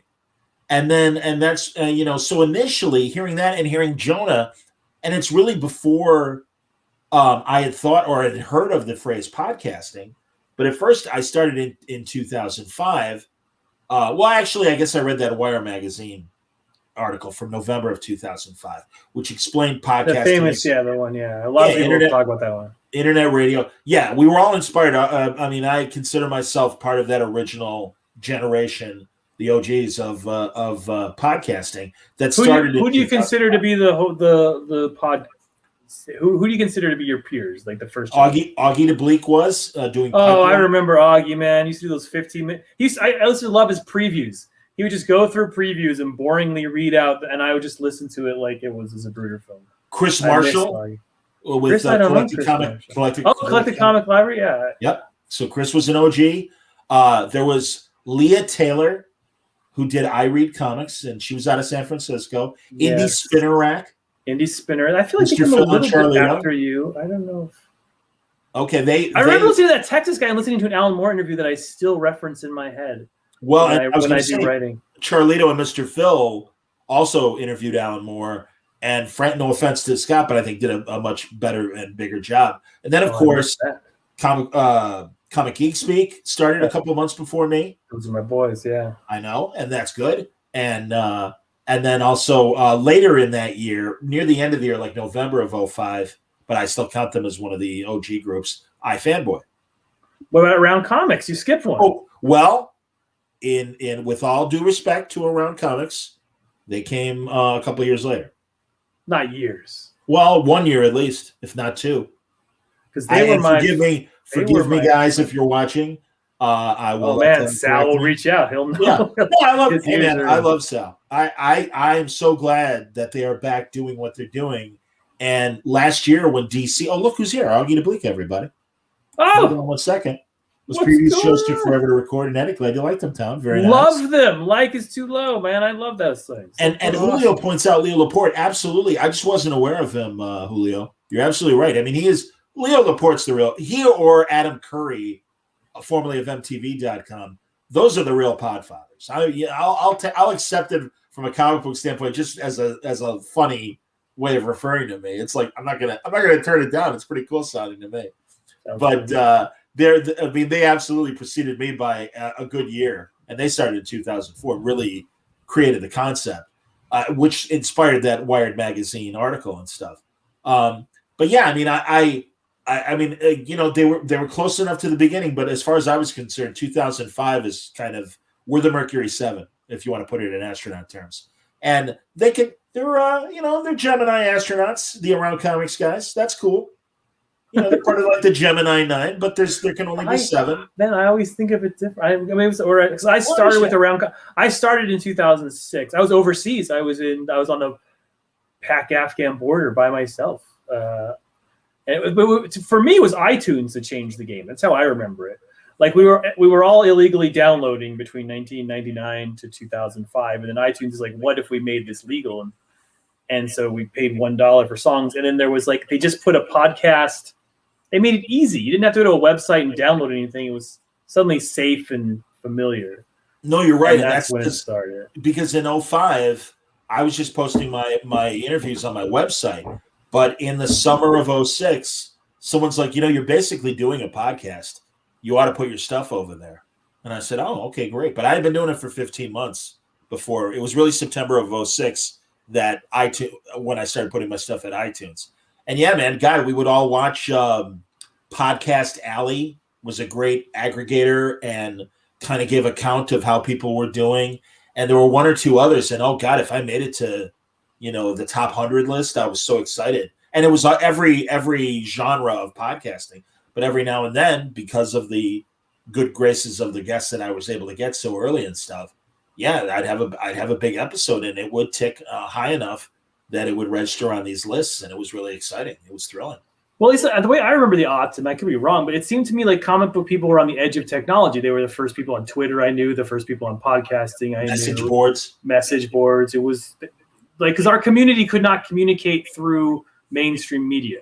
Like there were shows about movies and mainstream media. There were shows about anything else. There just weren't shows about comics. So we had to go through these alternative sort of methods, which now seems so silly because comics are in every totally. And it's been fun watching that evolve and really be something. But honestly, too, look back to Newsarama and CBR and The Beat. Not only Heidi's thing, but now I'm blanking on the one she had with Jen Contino. But these were great comic book blogs that seriously did try to cover comics in the best possible way and give us the news. Kevin Smith, even on where Newsarama came from, was moviepoopshoot.com from the Jay and Silent Bob movie, but that became a real website. And I know Mike and Matt, the guys who created Newsarama, are like, oh no, we couldn't have done it if Kevin didn't like what we were doing and got us started. So man, I was Kevin just a Smith brought after comics that. out of the closet. He doesn't get enough credit for that. He was the first person who was cool, who said, I like comics and you should like them too. Absolutely. As far as I remember in my life. An absolute revelation of like, holy crap, this guy understands this lonely culture and other people understand it too. Like you watch Mallrats and I remember blowing my mind thinking that people still care about this stuff. And that you'd say it out loud. Like it was such a shameful thing to be in your 20s and to like comics when I was in my 20s and loved comics. No, you're right, man. And that's why with Fanboy Radio and these news blogs, I'm like, this might be fun. And I didn't want to do anything that was going to interfere with my radio work because I didn't realize that 6 months after I started Word Balloon, I would lose my radio job, and I did. Ooh. But Sporting News Radio was owned by Paul Allen, and Paul Allen was one of the original Microsoft billionaires that worked with Gates. And he was a massive sports guy. So he owns the Clippers, right? Right. And I think, actually, I believe he passed away. I could be wrong. I think he passed away. In fact, I'm reasonably certain of that. Having been out of the sphere, by 2006, I don't know. But from 2001 to 2006, I worked at his company. And in typical internet, he bought Sporting News Magazine and he bought the One-on-One Sports Radio Network, merged them. Sporting News had a bigger brand name, so he called it Sporting News Radio. It was Sporting News Media. It was a great website and a very solid radio network. We didn't have a TV component, but we would put constantly video up there. We were very much cutting edge of the moment. Let's use this technology, which was great. And because of that, typical internet startup, hey, if you guys have any ideas that you think the company might want to do, let us know. So Paul Allen also owned the Science Fiction Museum in Seattle. Mm-hmm. And I noticed one weekend he had a group of comic book creators doing drawing lessons for kids. And I'm like, hey, you guys cover comic book news and TV and sci-fi news and everything. I'd be happy to do a podcast to promote that stuff and promote the museum.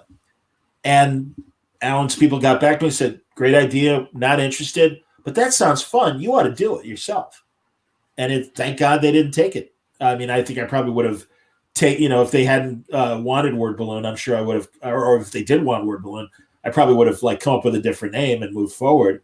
But yeah, I'm like, I don't know. I'm like, I should do this because it'd be fun. And my thought was maybe it would get me from behind the scenes and the occasional boxing reporting to some more full front hosting, which I got used to when I was at the Score my last couple of years, and they'd let me weekend host. And I was getting better.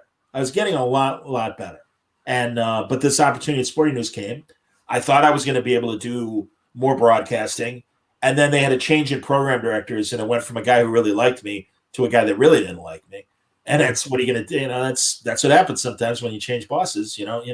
Shit happens. Sure. I still got a lot of great opportunities in those last 3 years of Sporting News. They used to drive this program director and several of the other hosts crazy because I had already forged this reputation as a boxing reporter, if not expert, on TV and film or on radio. And so when Ken Burns was making the Jack Johnson Unforgivable Blackness documentary, our local public television station did a feature on it on their news magazine show, and they interviewed me because I knew my boxing history. And then also another show on public television decided to do a thing on the Jack Dempsey Gene Tunney second fight at Soldier Field, which is where the long count came from. Tunney was knocked down by Dempsey. We finally got back to comics, and you've dragged us into boxing. It was a big story, and it was the 75th anniversary of this incredible fight from the 20th century. And this was, 75 years later. And they came and they didn't want to talk to the program director. They didn't want to talk to any of those. They wanted to talk to me. And one host was like, "Why are they talking to Suntress?" And my boss, my immediate boss in the commercial department, is like, "Well, because while you've been in Las Vegas hosting your shows, John's been in the third largest market in the country covering boxing for 15 years." And he's like, "It's okay that you guys don't know because you were out of town. But listen to everybody else in this company that has lived here all our lives and has heard John report on boxing." And that only made the program director that much angrier and a couple of the other hosts. And it's like, okay, whatever, I'm okay.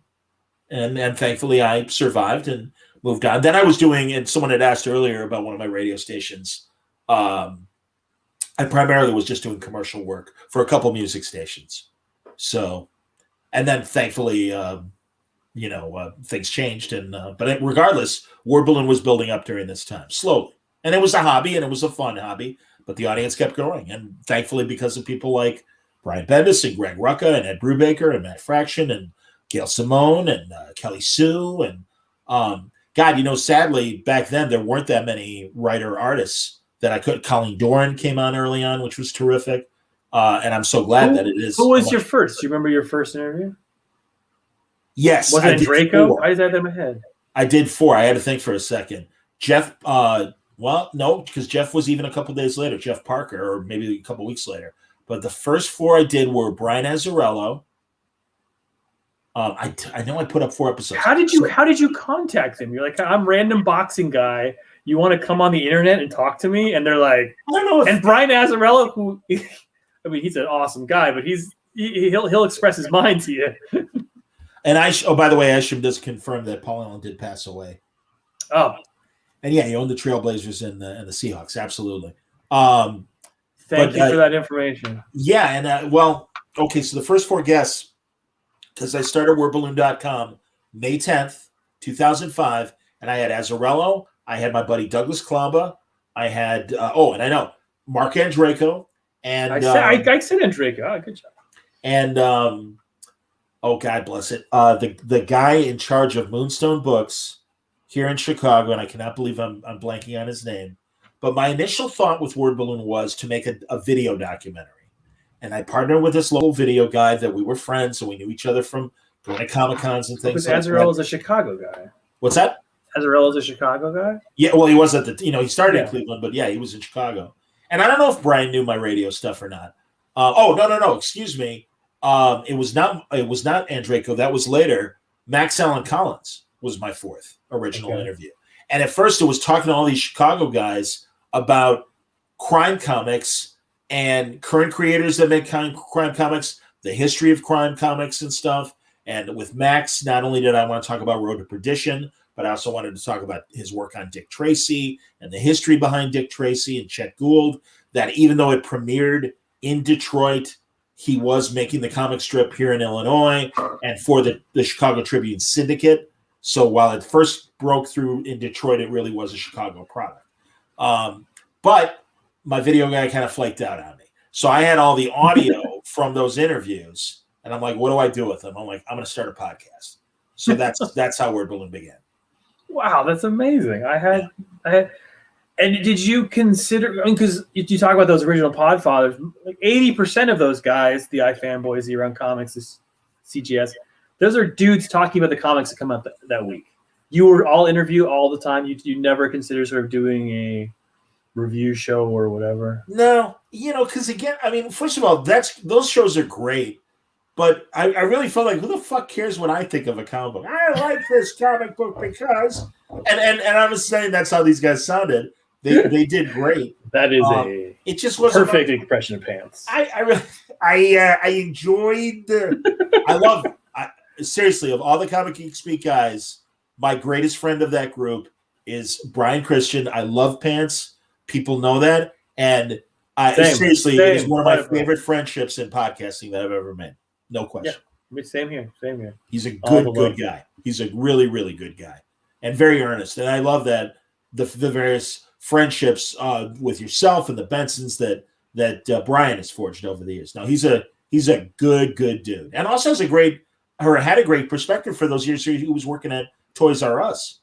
Yes, which he brought to the show. But he stopped reading comics. Now he's like all Doctor Who all the time. No, I didn't know that. Yeah, so if you see him, yell at him. Well, I have to talk Doctor Who with him. That's all right. with Comic Quirks with Jimmy is a big Doctor Who guy, and I think I'll have a Doctor Who. But this leads me to my next one. You are an eclectic collector of media. Why comics of all? You could have done a Doctor Who podcast. You could have interviewed you could have done like a Dana Gould kind of thing. You could have. Why did you go comics as opposed to all the other mediums you could have done? Obviously, I mean, I am a serious reader. I do love and really I lapsed in the 90s when I couldn't afford to buy comics, so I'd only get occasional things like when Marvels came out and Kingdom Come came out. I became aware of really Alex Ross. Kingdom Come, I've never heard of it. Is it good? I think so. It was. It's still pretty good 25 years later. I'll pick it up. I'll see if you might like it. But then, so when Quesada and Palmiotti created the Marvel Knights imprint and Kevin was writing Daredevil and the Great Punisher stories and the Great Inhuman stories and all of these characters, I'm like, oh, comics are good again. Yeah, that was the start of the revolution. Yeah, I mean, God bless the Image guys. I really do. I mean, they're incredible creators, truly. And I have a tremendous respect for them. But because it was art first and story second, or at least that was my perception, it kind of turned me off for a couple of years. So I really kind of missed their real, peak and everything. And I also missed a good portion of the collapse as well. So I came back around 98. That generation, of which I feel like I'm the last member of it, as opposed to being a member of the next generation of, Vaughn and Bendis and Miller and Aaron and like that. Those guys, they took seriously the stuff we'd always been joking about and transformed it into what you see in every superhero movie that comes out now. 100%, but that's what got me excited about comics again. Everyone that you just mentioned. And Brubaker, Rucka, Vaughn, Bendis, Meltzer came in. Meltzer was even a couple years later, but Jeff Johns. Jeff Johns, definitely. David Lappa and Stray Bullets. I discovered that a couple years late, but by like 99, 2000, I was into that. It's the Alan Moore generation. It's the people who were kids when they read Watchmen. Yeah, and they took that and when they got it and turned it into something. Yes, and they were only, they're only a handful of years younger than me. I mean, we're all kind of like in our 30s, or they're just, in their late 20s or whatever. And I really just appreciated what they were doing. So that kind of got my interest back. And I thought, here's something that I can talk about and have fun and do good, serious conversations. Because as you just said, the medium was neglected in a way that it isn't anymore. It's one of my favorite lines from Rocky Balboa, boxing again. But when his son tells him in the corner, "Hey, nobody's laughing anymore. Go out there and do the job." And that's the thing with comics. It's like, you still get those occasional biff, pow, bang, comics aren't for kids anymore articles, but it really is becoming true. And it's like, nobody's laughing. The Dark Knight just like grossed $500 million back then, when that was a massive triumph, let alone $1 billion where we're at now with Marvel movies or more. I mean, it was like, God, Nolan did such a great job. And that's another reason why I was inspired to do Word Balloon. The Nolan Batman movies, Sin City as both a graphic novel and as a movie itself, all that stuff was really happening. A couple years later, you had the Heroes NBC show, and it's like, okay, everyone's paying attention now. Something's really going on here. So I was 2007 is Iron Man. It's the beginning of the MCU, and that's all happening at the same time. That suddenly comics were mainstream, all very bizarrely. Absolutely, man. No. And everyone's got, again, I'm getting incredibly nice compliments and everything. I appreciate it. Yeah, by the way, Zach points out Jeff Loeb was one of my guys very early on who respected what I did. When I met my son's favorite comic book writer, Jeff Loeb. So even though I live in the house and put food on his fucking table, Jeff Loeb was his favorite writer. My first San Diego was 2006, and I'm in the Hyatt, after hours, and I'm walking by, and I can't remember what creative person I was talking to, but all of a sudden, Liefeld and Loeb are in a corner, just sitting in one of the couple of the easy chairs, and Loeb goes, "The Voice." I'm like, "Pardon me?" He's like, "How you doing, Jeff Loeb?" And I'm like, "How you doing, John Suntress?" He's like, "I know where you are." And he's like, "Liefeld, you ever hear Word Balloon?" He goes, "Oh yeah, shit, yeah." And he comes over and pumps my hand, and I'm like, my brain is just like, I can't believe these fucking guys know who I am. That's amazing. And it was. I mean, truly, and this still, 16 years later, I take nothing for granted, everybody. I swear to you. It's ridiculously nice that both young up-and-coming creators and established creators are like, hey, can I come on? I got something new to plug. Or, thankfully, in the case of Tom and others, because of these conversations and after hours at conventions, have become real friends. And it's very nice. I really appreciate it. Forgive the comparison, but I kind of feel like Carson likely did, being in New York and then being in LA, and just becoming like friendly with the celebrities that he got to know, and even the old guard. And when I say the old guard, I'm talking about the Jerry Conways, the Marty Pascos, the Paul Kupperbergs, Elliot Maggin, and forgive me again, mostly men, but that's who was doing the writing back then.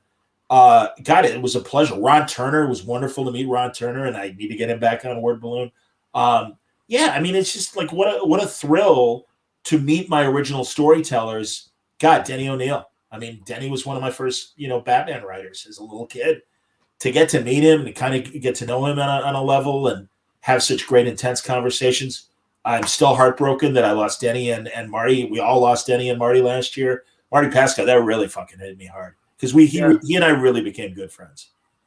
You did such a fantastic tribute to both of them. I spent a week listening to your Denny and Marty interviews, and just very insightful. I mean, go back and listen to those to get to know those guys. You really got a sense of who they were. I think your Marty interviews, I mean, your Bendis interviews will always be my favorite interviews. But the one Denny interview you did with him when he was down, and you were, it was like an exploration of the soul. It's one of my favorite interviews you ever did. Was the Denny. He was just very honest. He was in a very bad place, and he was, and you could feel it. And he needed to talk to somebody, and I felt like it was a look into a soul, a writer who poured himself and poured his soul into his writing. It was an amazing interview. That semi-autobiographical, it's fiction, but there's a lot of truth in it. Yeah. Book that he wrote before he passed away is really powerful. And yeah, Denny really had a tough life, man. And for as many great things that happened to him, a lot of rough things happened to him too, and some personal demons along the way. And I hope he was at peace at the end. But yeah, it was a real honor to get to know him.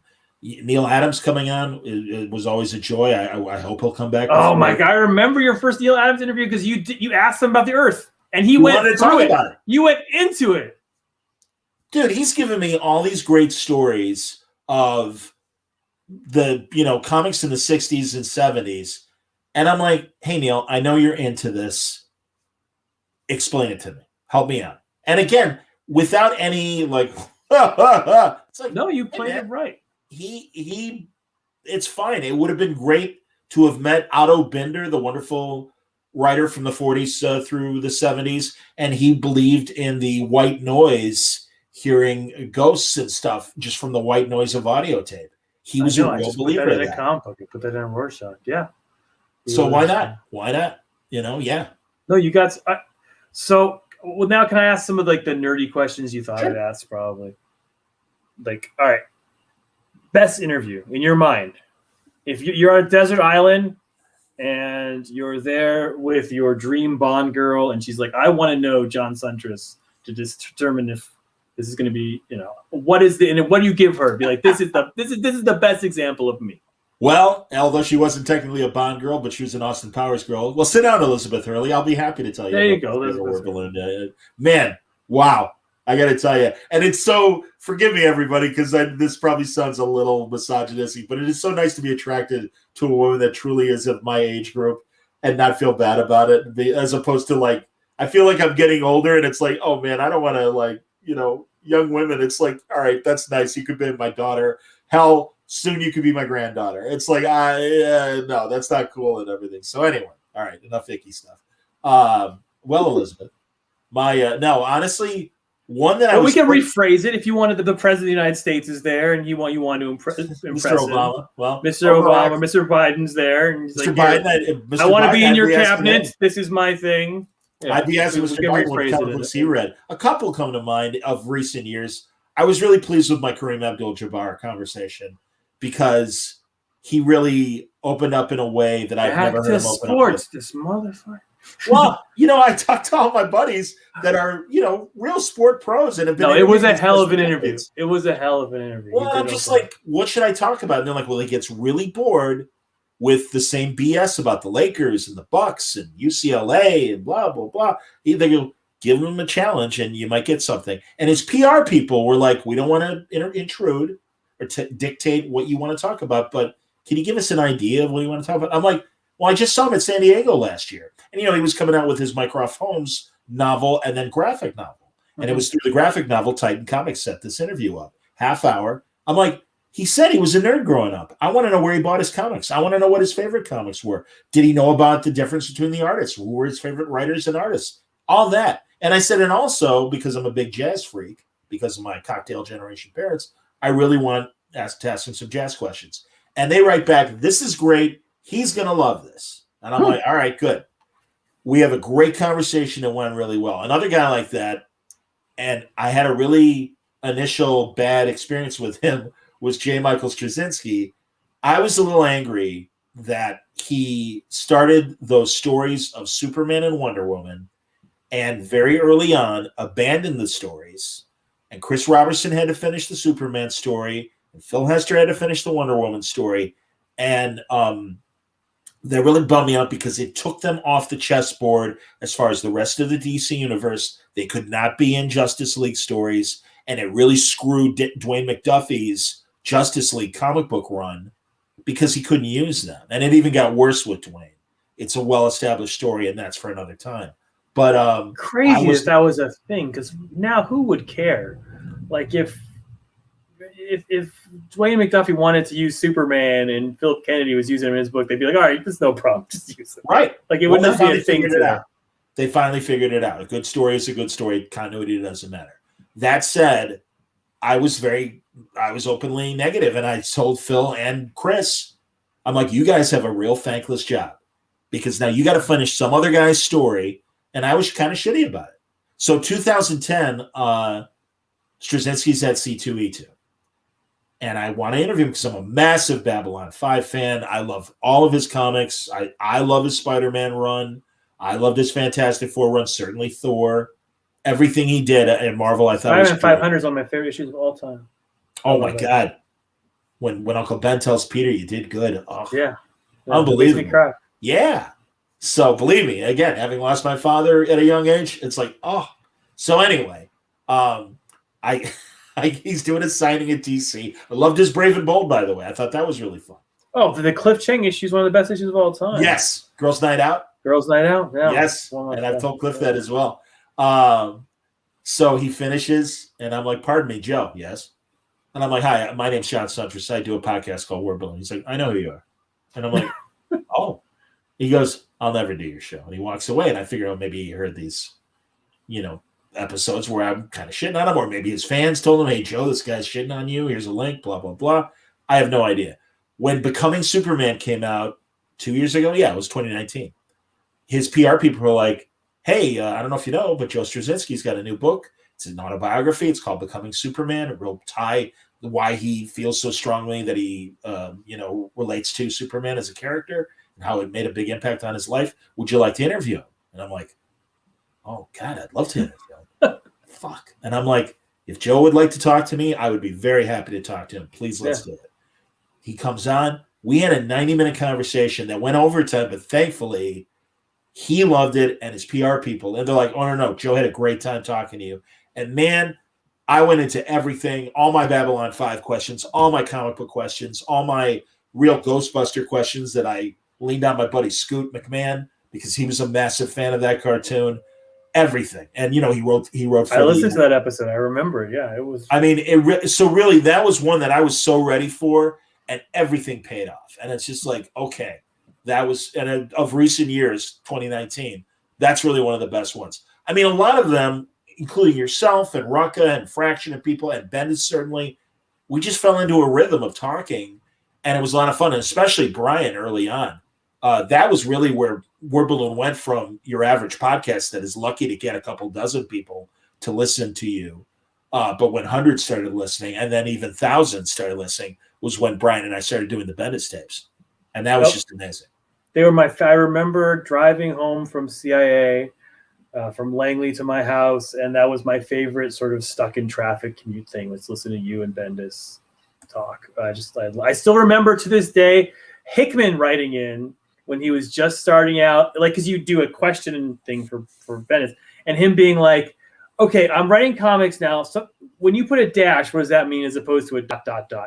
And I remember like Brian explaining like, oh, well, a dash means it suddenly stops, and a ... is kind of a trail. And to this day, people are like, Tom, you use ... too much. I was like, that's from that one conversation that where Hickman asked Bendis a question through Word Balloon in 2009 or whatever it was. Well, I still remember when I write. That's again like meeting Jason Aaron, John Hickman, and yourself at these early stages of your writing careers and stuff, and then them coming on. And really, around comics, I have to credit definitely in the case of Hickman. They're the ones who made me aware of John. Rick Remender's another great early Word Balloon guest that I loved Fear Agent as much as I did. Oh yeah, and you know, I mean, then truly, I really have to thank the Around Comics guys, because I'm sure we all helped each other in terms of, hey, are you reading this? You really got to read this. It's really good. And we all just were this nice community locally, and also Norton and Chris Crank doing the Crankcast. Yeah, doing the Crankcast. Yeah, Norton. Yeah, and you know, so Seeley. I thought we said Seeley at the same time. Yes, well, yeah. I mean, we did that 24-hour podcast, which was hilarious. And what we would do is we would broadcast, record an hour, and then upload it to iTunes. So it wasn't a live 24 hours, but we did go nonstop for 24 hours. And it was crazy. Scotty was there, Scotty Young, and his wife Casey. And Casey sang and played the acoustic guitar, and her hour was just doing music, which was great. I called Bendis at like 3 a.m. local time. It was 1 a.m. his time. He came on for an hour. Seeley had Kevin Grievo from Underworld and everything, and the great Marvel writer. They did an hour, and he did another one with another horror filmmaker and stuff. So, I mean, it was this really fun, creative thing. Norton would have McKeever on, and Sean McKeever, and I'm trying to remember who else he brought. And it was great, and we would take turns. When he was on Teen Titans back in the day, doing Spider-Man Loves Mary Jane and all that stuff. Spider-Man Loves Mary Jane, and their character that they co-created, Gravity. Oh yeah, Gravity. The Marvel teen hero, Gravity. I Absolutely. remember because Norton was the first guy that he was like a podcaster, and then suddenly he was actually in comics, and you're like, wow, you can get from there to there. And Crank was doing letters, and it was amazing. Well, and actually, it was in reverse, obviously, because Mike was an artist for Devil's Due and G.I. Joe. And that's the thing, man. No, Devil's Due was right here in Chicago, so get to meet all those guys when they were working for Devil's Due. And it as well, Blaylock. Very much affected my career, because my first mainstream gig was Grayson, and they said, we have a co-writer for you. His name is Tim Seeley. Would you be? And I had never met him in person, but I knew him because I'd been listening to this sort of Chicago podcast network with you and Around Comics.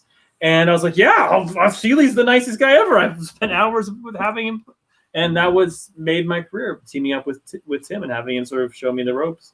Well, the brilliant writer that he is. And that's why, especially the Chicago creators and of that generation, I really feel a kinship with them, because they really grew as important creators as I tried to grow with Word Balloon. And again, having this ringside seat and watching all the twists and turns, and, Norton coming in and, hey, I'm doing Green Arrow. I don't know if you saw that. And I'm like, no, that's awesome, man. Way to go. And same thing with Seeley. Oh, I'm writing an Ant-Man miniseries. Oh, really? Who's it about? Well, it's about both of them. Oh, wow, that's cool. Shit like that. It was amazing. They just collected Norton's Green Arrow stuff. Just that's terrific. Just came out in a big trade. The Cliff Chang, Judd Winnick, Green Arrow. Yeah. Stuff. So but if you want to go back and look at that, you go. That's sort of learn stuff. Right? That's great to hear, and actually, maybe that's an excuse to get Judd back in. And by the way, Judd Winnick is one of my favorite. I can't believe we're not as close as yourself or Brent Bendis and that, but it was so great that I met him at WonderCon one year. And he's like, "Oh, I've been listening for a really long time. I really like hearing your show." And I'm like, "Jesus Christ!" And then I didn't even know. I only knew Judd as the great comic book writer at Marvel and DC. I didn't watch The Real World. It took me a while to make the connection too. Yeah. Yeah, and it's like, oh my God. So I love it that Judd had this ridiculously hot public moment in his life. He and Pam, and obviously his roommates of The Real World. Still to this day, he's like. And I just love that. So I'm completely fascinated. Just mostly even off the air, I'm just like, tell me more about The Real World. How fucked up was that, man? I'm like, I know, like, and obviously too, the tragedy of losing Pedro and everything, who was his good friend, and just. But I love great Judd. graphic novel, Pedro and Me, that he did as yeah. a great graphic. And I'm so happy where Judd's career is now. I don't normally cover kids' books, but I'm happy to continue to cover Judd Winnick. And my exceptions are really Art and Franco and Judd, and occasional other friends. But I'm just like, no, I'm talking about adult comics. I want to talk about it. I don't want to. There's too many kids' comics to talk about, and I worry about trying to get Renee Telgemeier on my show. And as brilliant as she is, I don't know if I have the capacity to do a good interview with Renee Telgemeier. I can't interview people that I'm not reading their stuff, and I'm really, and I'm. You should read Renee. My kids, I read it all out loud. Oh, I'm sure. She's the Alan Moore of our day, and I'm nothing but jealous. Well, she's the game changer. Oh, she's a game changer, and certainly catering. And forgive me for assuming that kid and YA audience. Oh yes, but in a Harry Potter way where it can be read by adults if they want. Well, and here are a couple of my great sins. Only seen the first Alien movie. Still haven't seen Aliens or any of the other sequels. You haven't seen Aliens? Never seen Aliens 3? Never seen Alien any 4?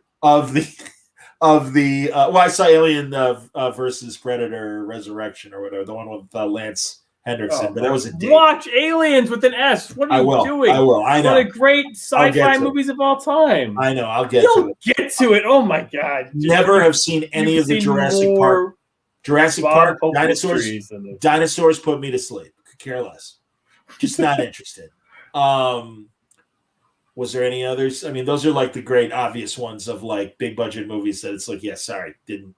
So I mean, that's the thing. And of course, as I always point out, as much as I appreciate the X-Men, I was not a big X-Men comic book reader. I was a Legion of Superheroes comic reader, and still am.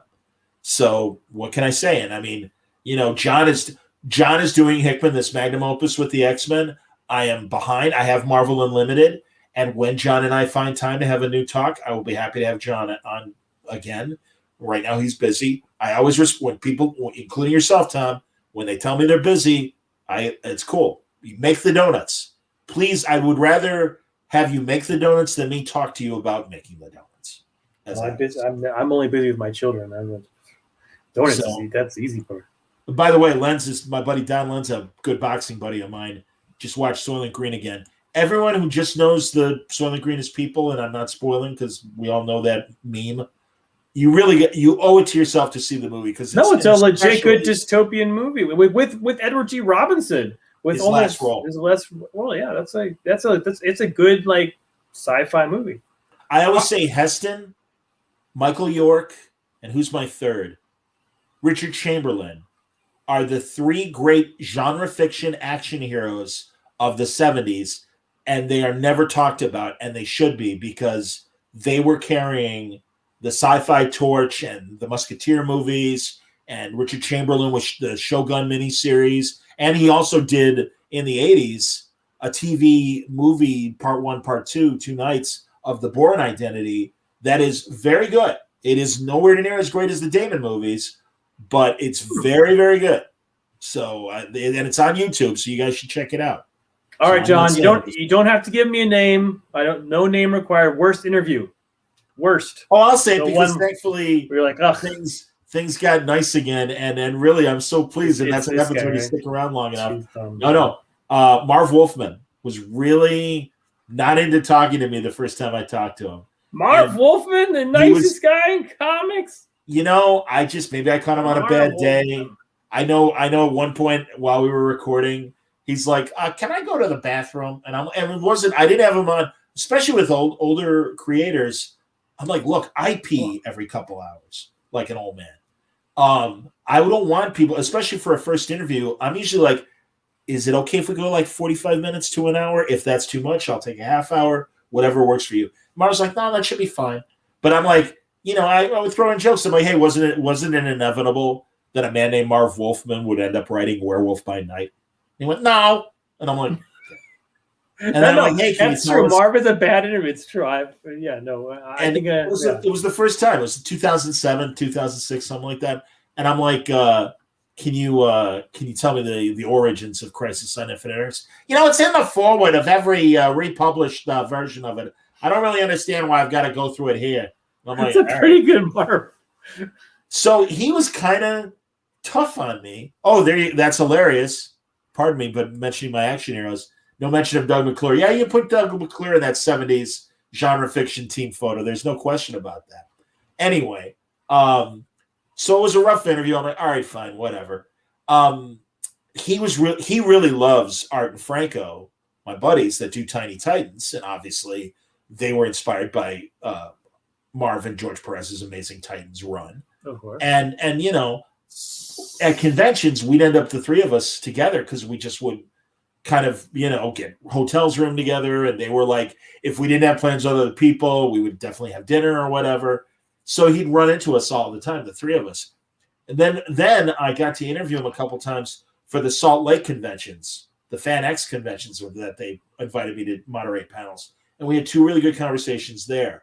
And finally, Marv kind of loosened up. And we were at some after hours thing. And he's like, you'll forgive me. He goes, I know sometimes I can seem a little short with you. He goes, I've been interviewed a million times, but you really do a good job. And I do like talking to you.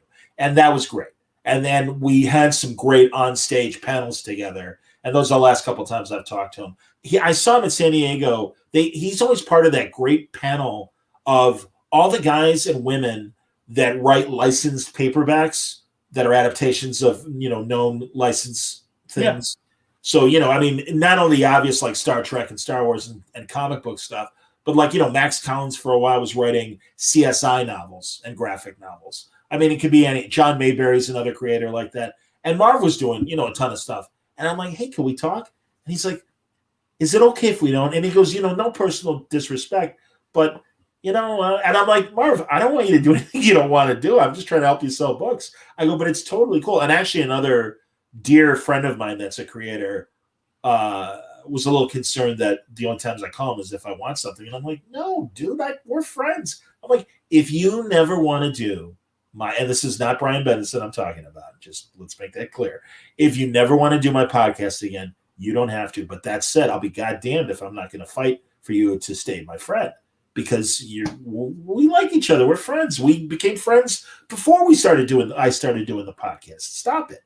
Anyway, there's a great 70s interview with the Comics Journal did with Wolfman, which is collected in one of their things, where the Comics Journal, being the Comics Journal, basically starts out being like, so you're like the hack writer. What is that like? And he has to fend these questions off, where he's like, well, I'm just doing my best, and I'm writing this. So, he's been interviewed for 50 years. Yeah. It's amazing. Yeah. So, that's why. It's like, someone that, and now I forget what the question was, but one of the patron questions, I can't remember right now. I'm sure it will come up. If Tom has to leave, everybody, patrons have asked questions. People have asked questions in the chat. I am happy to go through those at, whatever. And I'll stay on until we're done. It's right now it is midnight Tom's time. So I don't mind Tom asking me the questions that he's asking. No.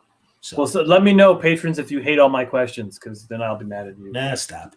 No. God bless. I'm a patron, so these are patron questions. And all right. My next generic question that I thought most controversial interview, the one where you were just like, this really stirred something up. I'm so glad you asked because literally it was along those same lines that the patron asked if I had what was my most uncomfortable interview, and controversial might stem from that as well. And again, it was a buddy. Fraction had finished Fear Itself. And Fear Itself, I think, is an event that got away from Matt It likely was due to editorial interference. I mean, no disrespect to the editors because that's their job. And for whatever reasons, the thing, a lot of times, and I'm sure Tom can relate to this, but this is me speaking, it has been my understanding in conversation with creators that, hey, events happen for many reasons. Some might be toys. That's a big part of what because they not only they're going to make money from the comic, but they're going to make a lot more money with the toys and stuff. So they might want people to throw in designs or ideas that are toyetic. It's one of my favorite buzzwords that every 5-year-old needs a sanctuary from Heroes in Crisis so they too can experience their PTSD confessions. You pull the cord. I'm really lonely. The actual figure. I'm really lonely, yeah. The Robin just died Batman. He's sad. You squeeze him and his tears come from his eyes. Exactly, man. So yeah, Mario remembers and says that Fraction interview was really tense. Yeah, keep going. I want to hear about the Fraction interview. Yeah, I felt bad because I just wanted to know from a purely clinical standpoint, Matt, the story seemed to get away from you. What do you think? What do you think happened? What went wrong? And poor Matt, I'm sure fans were probably shitting on him for the way the story ended up because I don't think it was that great of an event. And maybe the bosses at Marvel might have been shitty to him. I have no idea. But it really felt like Matt felt I was like, at least, and again, we're fine. But I really felt like I was almost like spanking him inadvertently. And that's not my place. And I am much more interested in getting happy, good stories and interesting, funny things. The dozens of Marvel Summit conversations I would have with Slott and Bendis and the crazy shit that was funny that would happen at Marvel Summits that didn't spoil stories. And it wasn't like, boy, we couldn't shut that asshole up. It was more like a funny story. Well, if Doctor Strange isn't the Sorcerer Supreme, who should be? And a serious fight breaks out. It should be Dr. Voodoo. No, it shouldn't be Dr. Voodoo. It's got to be this guy. Well, of course not. Well, no, it's got to be. And these guys, because they're so passionate and know the Marvel Universe, they're fighting with each other. So back to Matt. Yeah, and it's still in the feed, and people should check it out. Matt Fraction, Fear Itself, and especially the postmortem. I don't remember what the title was, but I just felt bad. I really did, and it's like, and I talked to Matt. I'm like, hey, dude, if I asked anything out of turn, he's like, no, you didn't. It's just, as everyone, and this is why I don't critique what are considered bad stories. If you ask anyone that tells a fish out of water story that is not a conventional Captain America story, Punisher story, Rick Remender did that Franken Castle where Frank's undead and he's with the monsters and all that. He also did the Captain America story where he's in this Negative Z or whatever the fuck the sci-fi world that he was in, and he had the sun. JR, yeah. So everyone's like, I want Cap punching Hydra. I want, it's like, yeah, all right, but every now and then you need a palate cleanser, and all these stories, including For Itself, I thought it was a good idea at the time. Okay, But again, I just wanted to know, like, when an event gets away from you. Hickman always says, and now I'm blanking on his Avengers event from a few years ago. And Hickman, I was always like, yeah, I'm not entirely happy with the way that Avengers story went. Okay, whatever. I think it's fun for creators to talk about things that didn't succeed, but if they are approached in a wrong way, where someone's trying to create a narrative of sort of where they don't see a narrative, like, oh, this was a failure. I mean, like when you're a comic book writer, like you just interviewed, I was listening to Zdarsky today, I was teasing him, but he said he's writing 11 books right now. And I think that's normal that's like most of us are working on 10 books at once. Yes. Which means a lot of us are putting out 30 to 50 books a year. You're doing that for 10 years. You're putting out one book you write is going to be the 500th best book. And you do want to talk about that on some level to be like, yeah, that one missed, but it has to be approached from a certain way because like I remember Bendis saying this, like my book that I consider my 500 best is somebody's favorite, and I don't want to spit on them.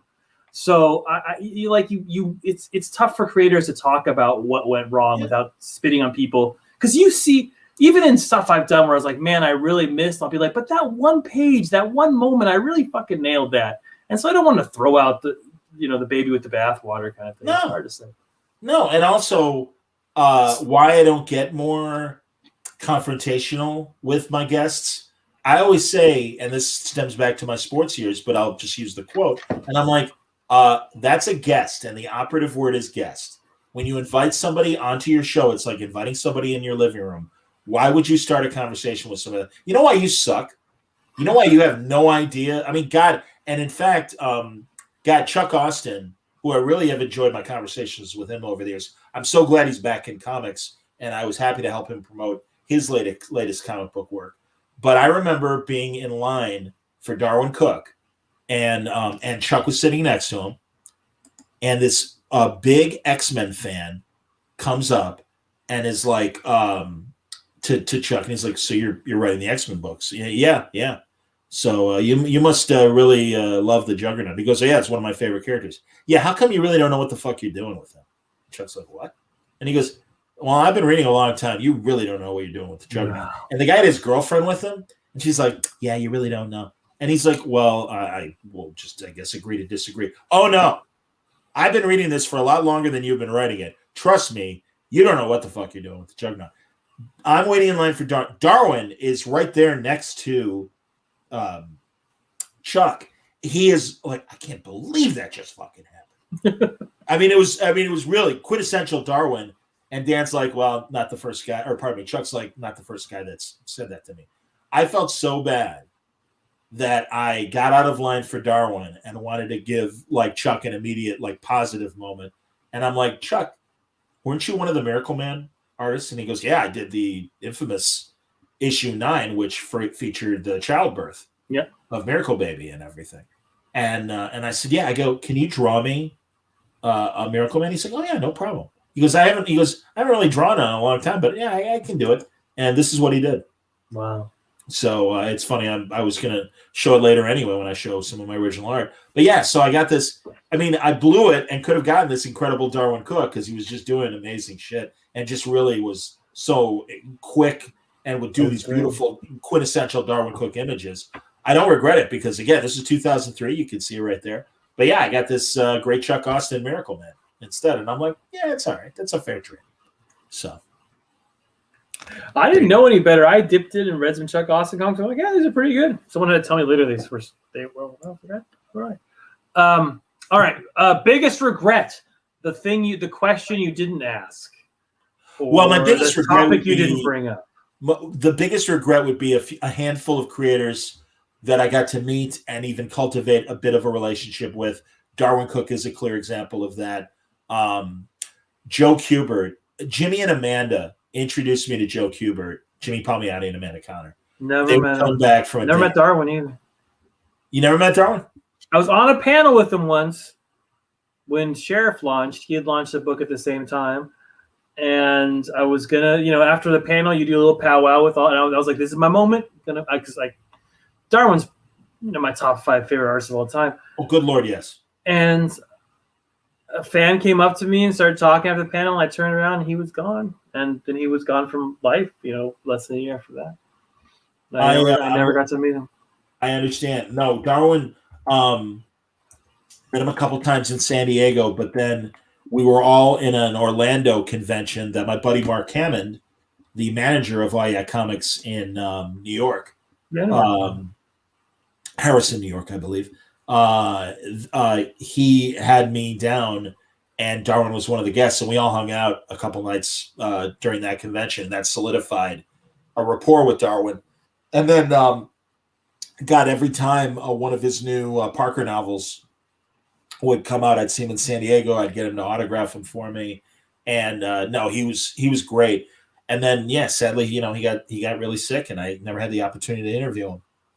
And Joe Kubert, in that case, like I said, Jimmy and Amanda introduced me to him, and after that, I saw him at a few Chicago shows, and we had, in principle, set up the idea of, call so and so at the school. He pretty much fields, interview requests for me, and we'll set something up. And he passed away like a couple months after that, and it bummed me out because I mean, really, what a genius both gentlemen were. But really, and he was in comics when he was 13. So imagine the stories Joe Kubert has to tell. sharpening pencils for Will Eisner and the other older guys of his era. And yeah, I mean, seriously, fucking genius. And it was great. I can't remember the name of the character. It's an army or a naval character from their DC Warriors. And I can't remember the name of the character. I've got it tucked away somewhere, a Silver Age comic with him. And I couldn't figure out who the artist was. And, Joe was the art director at DC for years and ran the military line as well. Yeah. And so I handed the comic, and like with less than 5 seconds, oh God, now I'm like, he's like, it's Irv Nowick. And I'm like, oh, really? And he goes, oh, yeah, definitely. And I'm like, okay, cool, because there's no credits in the book. And I'm like, I'm trying to figure out who this is, because I'm like, it's and Irv Nowick was a great Batman artist as well. So Captain Storm, thank you. Jiki Orojo, thank you very much. So, real fast, Greg wants to know if I'm going to Terrificon. I'll be completely honest. It's up to what Mitch can swing, because with COVID distancing, he can't have the audience that he wants. So that means he's going to make less money. That's going to affect how many real celebrities that he can invite. And he's still kind of questioning if he's going to do panels. So I'm like, whatever you need, even if you only need me to interview people leading up to Terrificon, and I can interview comic creators and celebrities that you're going to have, whatever you need. And I'm like, obviously, I don't want you to spend money you can't have. So, I mean, to fly me out and put up my fat ass for a couple days, it's like, if that means you can get one more creator or another celebrity, I mean, I'm not that much, good Lord. But it's like, yeah, I'm like, do what you got to do. It's totally fine. So I don't know. I'd say it's 50-50 for Terrificon. Definitely next year, when things, hopefully, we all hope that things will be normal again in 2022. I imagine I'll be going to more shows. I'm so excited. I read online that Reed is doing a Star Trek convention here in Chicago in 2022. Oh, I've never been to a pure Star Trek convention in my life. I've never been. Maybe I'll Good go. Stuff, man. Good stuff. So, Zach asked if upcoming interviews. I'll tell everybody when I wrap up. But I can tell you right now, Wednesday I'm talking to John McCrae. Thursday I'm, John, of course. I do. I don't know him personally. I mean, I know his work. Sweetheart of a guy. Great guy. God, who else? Love to work with him. What's that? Tell me she'd love to work with him. Tell me she'd God, yeah, you guys be great together. Absolutely. Who have I got Thursday? I've got it written down. Oh, Erica Schultz. Talking to Erica. She actually has a Kickstarter, and we'll talk about that, but we'll also talk about other books she's working on. Is awesome. And Friday, Ed Pisker, the wonderful Pittsburgh creator, Hip Hop Family Tree, and he's got a brand new horror anthology called Red Room that he's starting, and we're talking about that, and of course, talking about his incredible show that he does with my other favorite Pittsburgh person, Jim Rugg, and cartoonist kayfabe. I love that show. It's a fantastic show. Yes, they haven't had me on. That's why I like you the best. That's shocking, dude. And it's a shame. It'd be funny hearing you with the artists, Panosian and Dave Johnson and those guys when they do Drink and Draw. But I've seen your art. Everybody hates. All right, this is a question I'm asking just for me since I've got you. What makes a good guest? What if you had to give advice? Because you get a lot of men and women who are coming on for the first time, and what stimulates you? Like what does it? I think beyond hearing about the book they're selling or the TV show or the film they're selling, we like the nerd culture. Well, everybody likes to know more about the personal side of creators and what are they into. And I mean, that is the greatest compliment that I get from creators and viewers and listeners in terms of, and this isn't a real scenario, but let's say Jerry Conway likes to build ships in a bottle. And he's a big ship bottle guy. Yeah, of course he is. And somebody he does Law and Order reenactments. Exactly. Well, right here you can see the prosecutor complaining as I pull on the string to make him move. So then, later on, a fan or Jerry himself will email me like, God, I had the best conversation with this fan who also likes to build ships and bottles. And that's great because that just creates a more personal moment for the fan. The creator is happy because he's talking about something else. God, you know it, Tom. You were on one of my Eddie Muller shows, and Eddie was so happy to talk. As much as we love and want to hear every noir fact that Eddie has in his head, I knew he really wanted to talk comics, and I really wanted to also have him talk boxing. So I'm like, and he couldn't have been sweeter. He's like, oh, I of course I love talking noir, but I do it all the time. This is just a nice, fun talk that we can have about my father and the boxing he covered, and we can talk comics. So I'm like, that's why I'm here, Eddie. Whatever I can do. So yeah, I mean that. Good Lord, man. Seriously, like that was truly in the last year the biggest surprise and such a nice thing for me. And I know you feel the same way, having met Eddie and our buddy Mike Cronenberg putting all that together and stuff, and really all the ringside guys from Ringside Seat. That's a great magazine, and I really respect those guys. And from a writing standpoint, and it's fun talking boxing with them. So, yeah, you know, it is one of the highlights of my interviews, meeting those guys, and literally changed my life because it changed my taste. And that's kind of like, well, look, I got a noir poster over right there. Oh well, I mean, this is obvious, but Dream Guest Living. We're going to do Dead too, so Dream Guest Living. You can do, but there's two categories. You got comics and anything else. So if you want to interview Barack Obama, you can. But I understand. You tell me. Well, honestly, I would love to reconnect with a lot of the older fighters that I had the opportunity to interview back in my print days. All right, you got to pick one living guy. This is your chance. George Foreman. I'd love to talk to him. And in fact, I even asked him online. Again, not to make this about politics, but George has said he's a Trump supporter, which is fine. American citizen. Believe what you want. Yeah. But I know in previous interviews, George Foreman would always point to his years in the 60s before he became a pro fighter. When he was a young teenager, he got involved with the Job Corps. The Job Corps was one of the public programs to fight poverty that Lyndon Johnson created. And George went from the slums of Houston, Texas, to the forests of Oregon, learned about forestry, but also was taught just a different code of life. And it really turned his life around because he was kind of a kid that would get in trouble. And now all of a sudden he understood responsibility and stuff. And he always said, I am the product of a compassionate society. And if it wasn't for the Job Corps, I don't know what my life would have been like. So I'm like, how do you reconcile that? And really what I wanted to know is what he thought of some of the public programs that Biden is proposing as a Trump guy, but also someone who's always been very open about, hey, I wouldn't be the man I am if it wasn't for what Lyndon Johnson was trying to do in the 60s. And you can see a lot of similarities in those programs. And I wanted to know the answer to that. And he liked my comment on Twitter, and I'm glad he did. But unfortunately, he didn't answer my comment. And I would love to hear that. So that's why, in particular, I'd love to talk to George. But also, I want to talk about everything. I mean, George has had, not only in boxing, but out of boxing, what a great life, what a great career, and truly a nice guy. I did meet him several times in the 90s and in the early 2000s when I was covering the sport, and he was working for HBO, and we had great conversations. So that's a boxing guy.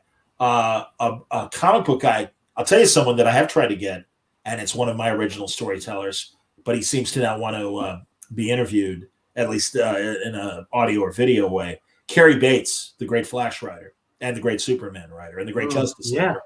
One of the best DC writers of the Bronze Age. So many excellent stories.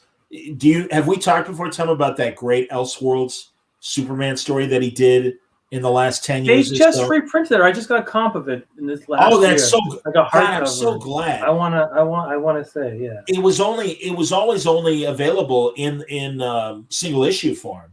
And it was what if not only what if Jor-El and Lara were able to save Kal-El, but also themselves. And I don't remember it. I think that was just initially the three of them, but then they had more children on Earth. And it was the family of El living on Earth and what would have happened. And it was fantastic. It was really, really good. And it was so, I mean, and also again, like, I've had Elliot Maggin on. Those Superman novels that he wrote in the late 70s were so great. And I know Cary, again, he proved it doing this miniseries. Did a little Marvel work at the same time as well. But I've tried with his peers of the Bronze Age that he stays in touch with, and it hasn't happened. So, they told me, like, yeah, we talked to Cary, he's not interested. And it's like, okay. Well, I'll put in a vote that I would love to hear you talk to Romita Sr., who's still around. I would too, but as I understand it, and forgive me if I'm, he's 91. He's not He's not doing. I mean, it's you're 91. I mean, it's the elderly that are able to still have a great capacity of understanding and doing the stuff they're able to. Norman Lear, Carl Reiner before he passed away, Mel Brooks. I have so much respect for those guys. It's so amazing that they are still vital from a creative standpoint. We should talk to Joe Giella, who talk about a guy in his 90s who's still entirely I'd love to talk it. to Joe Giella. I don't know how to get a hold of him, but I'd love to talk to Joe. I know his people. I'll see if I can get that. I mean, I haven't talked to him in a year or two, since the convention circuit shut down. I understand. I used to have dinner with him, and that's great. I mean, this is a guy who ghosted Kane back in the day. I mean, he's been around. Well, and also a slightly younger, but another Bronze Age vet, Alan Weiss. I really want to talk to Alan. I know Joe goes back to the Silver Age, obviously, but I would really like to talk to the Marvel artist Alan Weiss, and that's a buddy of Hillary, so I got to make that happen. We're living on our fantasy island with our Bond girl and Joe Biden. Dead. You got interviews. You got comics and non-comics. Obviously, Stan. I'm sorry that never happened. I think I almost got to interview him once. I was this close. For his own con, as part of they wanted to get me out there, and they're like, "Well, if you come out, you can interview Stan on stage." Wow. That was the benefit of me going. Yeah. Ooh. And I did 6 months of prep for it. I read all his biographies. I read all the comics. And we got to the stage. They're like, "It's going to be me and Capullo. We're going to interview Stan together." Jikoro says he would like to interview Richard Corbin. That almost happened for me, but unfortunately it didn't. Oh wow! And you see, there you go. I guess Joe will be at Terrificon. That's great. Glad to hear it. Yeah, man. I mean, no, those are good. God, I'm a massive fan and would love to hear from. And now I'm blanking. The guy who did the original JLA JSA crossovers, Gardner Fox. Gardner Fox. Yes. I just found out he wrote erotic novels under a pseudonym in the 70s. You can I had no idea. Someone just pointed this out to me. Well, that's like those S&M comics that Joe Shuster did, and he couldn't help it. But the heads on all these S&M like figures. You want to interview Gardner Fox is a terrible writer. I'm throwing Gardner under the bus. What? Shame on you. 100%. The man created the crossover. You can't love everything. He was a bad. Go and read some of the. I had to read so many strange adventures. For 10-year-olds, man. I know it's Mystery in Space, but what? So Stan Lee was writing for 10-year-olds too, and they're good. No. So was Jack Kirby was writing for 10-year-olds, and they're good. Well, I think Stan was trying to write for a smarter audience than Gardner was. Listen, the reason why I like the DC books as much as I did, and especially from the Silver and early Bronze Age, was that they really were written for my age group at the time. So they are simpler stories. They're not as complex as the Marvel stories. They were clean looking. The Bob Browns and the Kurt Swans and those guys that were drawing and stuff. It really was kind of Dick and Jane sort of simplicity. I always say about Kurt Swan, because there are some podcasters out there that I will fight tooth and nail. They're like, yeah, Kurt Swan. And it's like, you don't know what the fuck you're talking. And I'm not saying you're saying that, but Kurt Swan, absolutely a genius artist, could do emotions on faces in a way that no one else could. I'm a massive Kurt Swan fan. But I would say that about the writers as well. I just think that they, No, but you read a Jerry Siegel story. That stuff's good, he was even they're in the genre of 10-year-olds, but they were getting at something that Gardner Fox. He just didn't believe in personality. He's a writer who didn't believe anyone had a personality. No, but none of them did back then. None of them did. No, that's not true. Captain America had a personality. Marvel writers. I'm talking about a DC. No, but I'm talking about in the 40s. I'm talking about you read original Joe Simon stuff and Jack Kirby stuff, and you'll find Boys Ranch and that stuff, and you'll see people who are that's not fair. Everybody is that's fair. Generic white guy third from the left. I suppose so, but I was thinking more of the Bronze Age, where my favorite slot quote was the Justice League could all be on a school bus and starting a conversation. All of a sudden, they go into a tunnel, and the panels go black, and you'd have no idea who was talking if you just based it on the world. Bronze Age. I mean, that's supposed to Jerry Conway then. Well, no, and again, I'm talking about Silver Age. I think Silver Age. Yeah, that's Bronze Age. That's because that's Jeff. That's Gardner Fox. Whatever one to say. Although I love Dick Dillon, man, he could drop. Oh yeah, and no, I love Dick Dillon as well. Dick Dillon was an amazing artist, and I talked to Conway about doing stories with him. It's been a while since I've talked to Levitz. I would love to have Paul Levitz back. I haven't had David Lapham on yet. We did get him for Baltimore Comic-Con, but he's writing for Bad Idea, which is a very interesting comic book company. And they had their own moderator that they wanted to have interview. They interviewed Matt Kim. They interviewed David. So while I haven't, and that might be another video interview that I haven't made into an audio. And if I haven't, I might have to consider that. But yeah, oh, well, there you go. Gardner Fox gave us the ending to the ending Scroll War. See?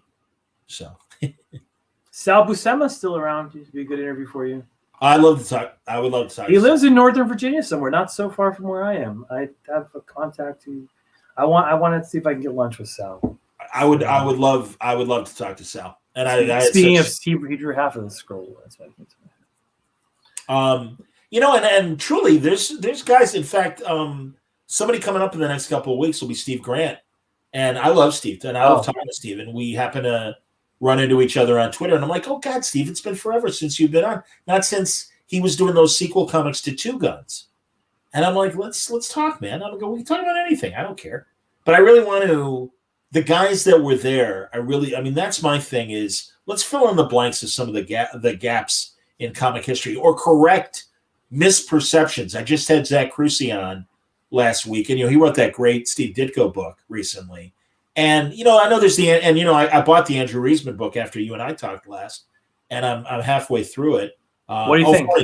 Mark Evanier, another person put up, and I've talked to Mark in principle at San Diego, and I'd love to talk to Mark because Mark's the nicest guy. Been a lot of panels with Mark. I like that dude. But yeah, I want to kind of correct some of the misconceptions of certain creators and get people that have either done the research or actually knew the people. And my poster child for that is Vinnie Coletta. Vinnie Coletta was not a saint. And yes, he erased Jack Kirby lines, and I get all that. I love Vinnie Coletta. Vinnie Coletta was a great artist on his own. His Wonder Woman is beautiful. All his romance comics are beautiful. And Vinnie Coletta here somewhere. Oh, excellent. And as you're looking, I'll point out too, and it's my favorite anecdote about Vinnie that Mike Cronenberg shared with me through his research. Vinnie Coletta was the art director at DC that when they wanted to cancel the Laughing Fish story of Steve Englehart and Marshall Rogers, Vinnie went to bat for them. And it's like, you can't do that. This is a great story. Let them finish the story at the very least. And Vinnie defended those guys. So I tire of my podcast brethren who are like, oh, Vinnie Coletta, oh, he was terrible. He's one of the worst things that ever happened in comics. Fuck you. You don't know what you're talking about. Shut the fuck up. Yeah, because they just hear the one thing that he erased Jack Kirby's lines, and they think, but his Jack Kirby stuff's not that bad, man. This is an insult to someone who's still around and is a very nice guy. But when I read Mr. Miracle, I like the Coletta issues better than the Mike Royer issues as a Mr. Miracle writer. I understand, but Mike Royer is a very cool guy. He's a very cool guy. Yeah, he's very awesome. So, what can I say? So there's some guys. Are you tired, buddy? I am tired. So I'm at the very end of my questions. You want to just do the last few? Sure. Whatever works for you, buddy. And I promise everybody I'll go through the patron questions from the League of Word Building listeners, and also I'll go through the chat and we'll go through stuff as well. All right, I have 3 more here. That's all you got. No problem. And they're just fun questions. Okay, I love the story of Orson Welles' Batman. That's a fantastic thing. So we're going to recast some of the Avengers. Nobody born after 1960, should we say? Okay. All right, so let's do some. Captain America. Alan Ladd would be a great Captain America. So short. I was going to say he's tiny. But he does look like him, though. Put him on a couple axles. He might be too thin. He'd actually be good Steve Rogers getting the super soldier formula. Who's like a big stocker that could be Captain America? Because I can't think of any blonde. Ron Eli. Ron Eli would be a great Captain America. What's his name from Asphalt Jungle and Crime Wave? Sterling Hayden. Sterling Hayden. He's a big blonde dude. Yeah, but I think I'm going to stick with Ron Eli. By the way, Ron Eli doing Doc Savage and Tarzan, another of that generation with Richard Chamberlain and Michael York and those guys and Heston that doesn't get his due as being a great action hero. Ron Eli. Iron Man. Well, Robert Taylor. Oh, that's right. You already. I told Gabe Hardman did that awesome Orson Welles' Batman. Will not recreate it for anybody. And Gabe and I are good enough friends. He's like, sorry, I'm not doing it for anybody. I'm like, all right, fine. So I had to think of like a great golden age Hollywood leading man to be Iron Man. Errol Flynn is too easy. I would love to see, because Robert Taylor looks like he'd almost be the same age that Downey is, but his age would show more than Robert Downey's does in terms of being a guy in his late 50s. But I'd love to. That's my, when Gabe starts taking commissions again, I'm like, you've got to do that for me. My money is waiting for you. So that's my Iron Man. He's a little stiff. I can see the Errol Flynn thing a little easier, but he's a very pretty man, Robert Taylor. Married to Barbara Stanwyck, but they're both supposed to be beards for each other. Yeah, I've heard that too. Yes. All right. Well, Hulk. I'm just doing the original 5. Right. Okay. Banner. Because you obviously got a CGI Hulk or whatever. But would you want a Banner? Some guy who's on the edge. See, this is why I ask the hard questions. Yeah, I haven't. Oh no, I love this. I'm trying to think of like who would be a good Banner. Really, I think Montgomery Clift would be a good Banner. Oh yeah, he'd very be a Banner. Very torn, very big eyes and everything. Big eyes, yeah, very on the edge. Yeah, right about to crack. Good answer. I enjoy it. Wasp, the one female member of the original Janet. Kind of. So she's got to be a little aristocratic. I could see a young girl from Uncle, Stephanie Powers, possibly. Natalie Wood. Actually, I'll say Natalie Wood. I feel like she must have been modeled after Natalie. She looks like Natalie Wood in my inside Daisy Clover and Gypsy era. Natalie Wood. Yeah, I'll say Natalie would be a good Janet Van Dyne. All right. So then one more. Ant-Man, the asshole. Hank Pym. It would be the actor who was. I know Captain America's not an original Avenger for people who are writing in. I know. I changed the rules after I started. Yeah, relax. It's all good. That's funny. Gore Vidal and Chemdog want Jimmy Stewart to be Bruce Banner. That's fun. You wouldn't want me anyway. You wouldn't want me when I'm out. Zuzu's pedals. For Hank Pym, I yelled at my kids when they walk out without a jacket. I was like, Zuzu's pedals. Oh, Gore Vidal is correct in terms of Audrey Hepburn, which she'd be great Janet as well. I think Barbara Stanwyck would be a little too tough to be Janet, but that's just me. I see her more posh, toughness within, but I love Barbara Stanwyck's the girl from Brooklyn. She's a little tougher. She's like Black Widow. Meet John Doe, Barbara Stanwyck is tough as, she's adorable, but she's tough as nails. And she's one step ahead of everybody. Janet's kind of got that leadership thing. Yeah. I see her as black. I see Barbara Stanwyck as a Black Widow kind of thing. She seems like she could do it. I could see that. I could definitely see that. But for Hank Pym, it would be the actor that played the Incredible Shrinking Man, who I believe was Grant Williams, because that was the original inspiration for the character. I guess you're right. And I think he'd be. Wasn't Doll Man the original character? Wasn't that who he was ripping off? Oh, maybe. But I always felt that it was certainly a comic of its time, but I really felt that an initial Hank Pym story had a lot more to do with the sci-fi movies than thinking superhero. I like Ethan's suggestion of young Burt Lancaster for Cap. Well, he was certainly. Burt Lancaster looked the job. Yeah. Oh yeah, good suggestion. I love. He's great in Trapeze with Tony Curtis. Of course, Sweet Smell of Success. But I love Trapeze, and again, he was a real trapeze artist, so he knew what he was doing. I got it good. Oh, that's funny. I got this from Mickey Rooney is Peter Parker. That's my Oh, wait, stand by. Is that From Here to Eternity? Oh, that's The Killers.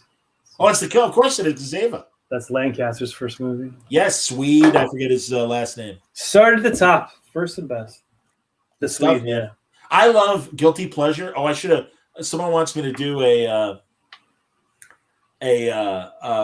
Steve Havecki does a great movie podcast. Mickey and Rooney's it's like, do one of your all-time favorite movies. No, Mickey Rooney's Wolverine. What are you talking about? Yeah, actually, you're right about that. Especially 1950s and 1960s Mickey Rooney could totally be Wolverine. Been drunk for 20 years, Mickey Rooney. That guy could read it. So yes, you're right, Ken Dog. Burt Lancaster would absolutely have the athleticism for Cap. I want to throw my shield at you. I don't like you. So, but I was going to say guilty pleasure, and I should have thought of this there's time to change it. So we'll see what the guys want to do. But the Lancaster Kirk Douglas 80s movie, Tough Guys.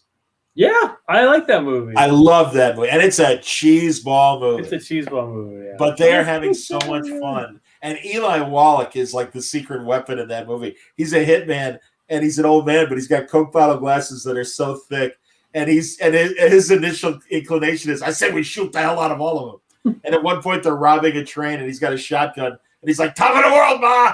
Just like Cagney and Whitey. See, Dana Carver ruined that movie for me, and yeah, he's really knows that routine. He's really sappy in that movie. Yes, it's not a good Dana Carvey role, but that's how he learned how to do Lancaster and Kurt Douglas imitation. So, all right. So we gotta move on to Justice League because it's one. Oh, sure, yeah. All right, Superman. The guy from Cheyenne, Clint Walker, should have at some point played Superman. Big son of a bitch, muscle dude, tall as hell. And I'm telling you, if you watch Cheyenne reruns, and they're on TV all the time, and I think they're on Amazon Prime, you'd be like, how did this guy not ever play Superman? By the way, honorable mention for Captain America, Chuck Connors, the rifleman. Oh, yeah. Go on. All right, Batman. I've done this, actually, and so this is going to be very easy. Carl Betts, Donna Reed's husband, on the Donna Reed show, to me, looks like Bruce Wayne. That's who you're casting as your Bruce Wayne. Nobody's showing up to this movie. These stars with people in the seats. Well, I guess I got a couple of good A-listers, but they're not, they're not in the obvious roles. But Donna Reed's husband as Batman. Carl Betts. God, I love Donna Reed. She was my ideal mother growing up. Our sports talk show was on this low-power UHF channel. And it's like, okay, and my buddy Mike North was the host of it. He had a great Chicago accent.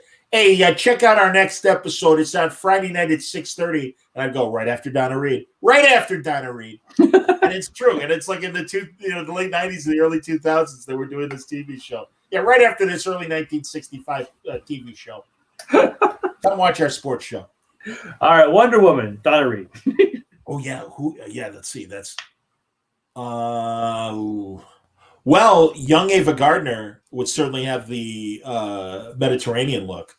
So that would be cool. I'm going to say Ava Gardner, young Ava Gardner. Yeah, that sounds good. I think more southern than Mediterranean, but I guess I could see that. All right, Aquaman. Oh, it's got to be Lloyd Bridges from Come on. He's already underwater. Exactly. I had less than 10 minutes left of my air, and there was no time to do anything else. So I ... That's the best. Dude, as I always say, underwater shows were really exotic for my generation and the generation before me. And that's why Jacques Cousteau's undersea documentaries were so fascinating, because we knew as little about the ocean as we did about the moon. So all that stuff was really incredible to see when Cousteau was doing those things. And we were all fascinated by scuba divers and the like. That was amazing. So, of course, here's some good examples. Buster Crabbe for Aquaman, I agree. And Johnny Weissmuller, of course.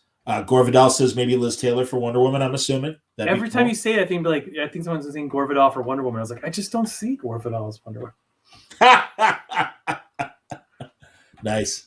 Oh, yeah, D. Gold, of course, with the great Lloyd Bridges quote. Looks like I picked the wrong week to quit smoking.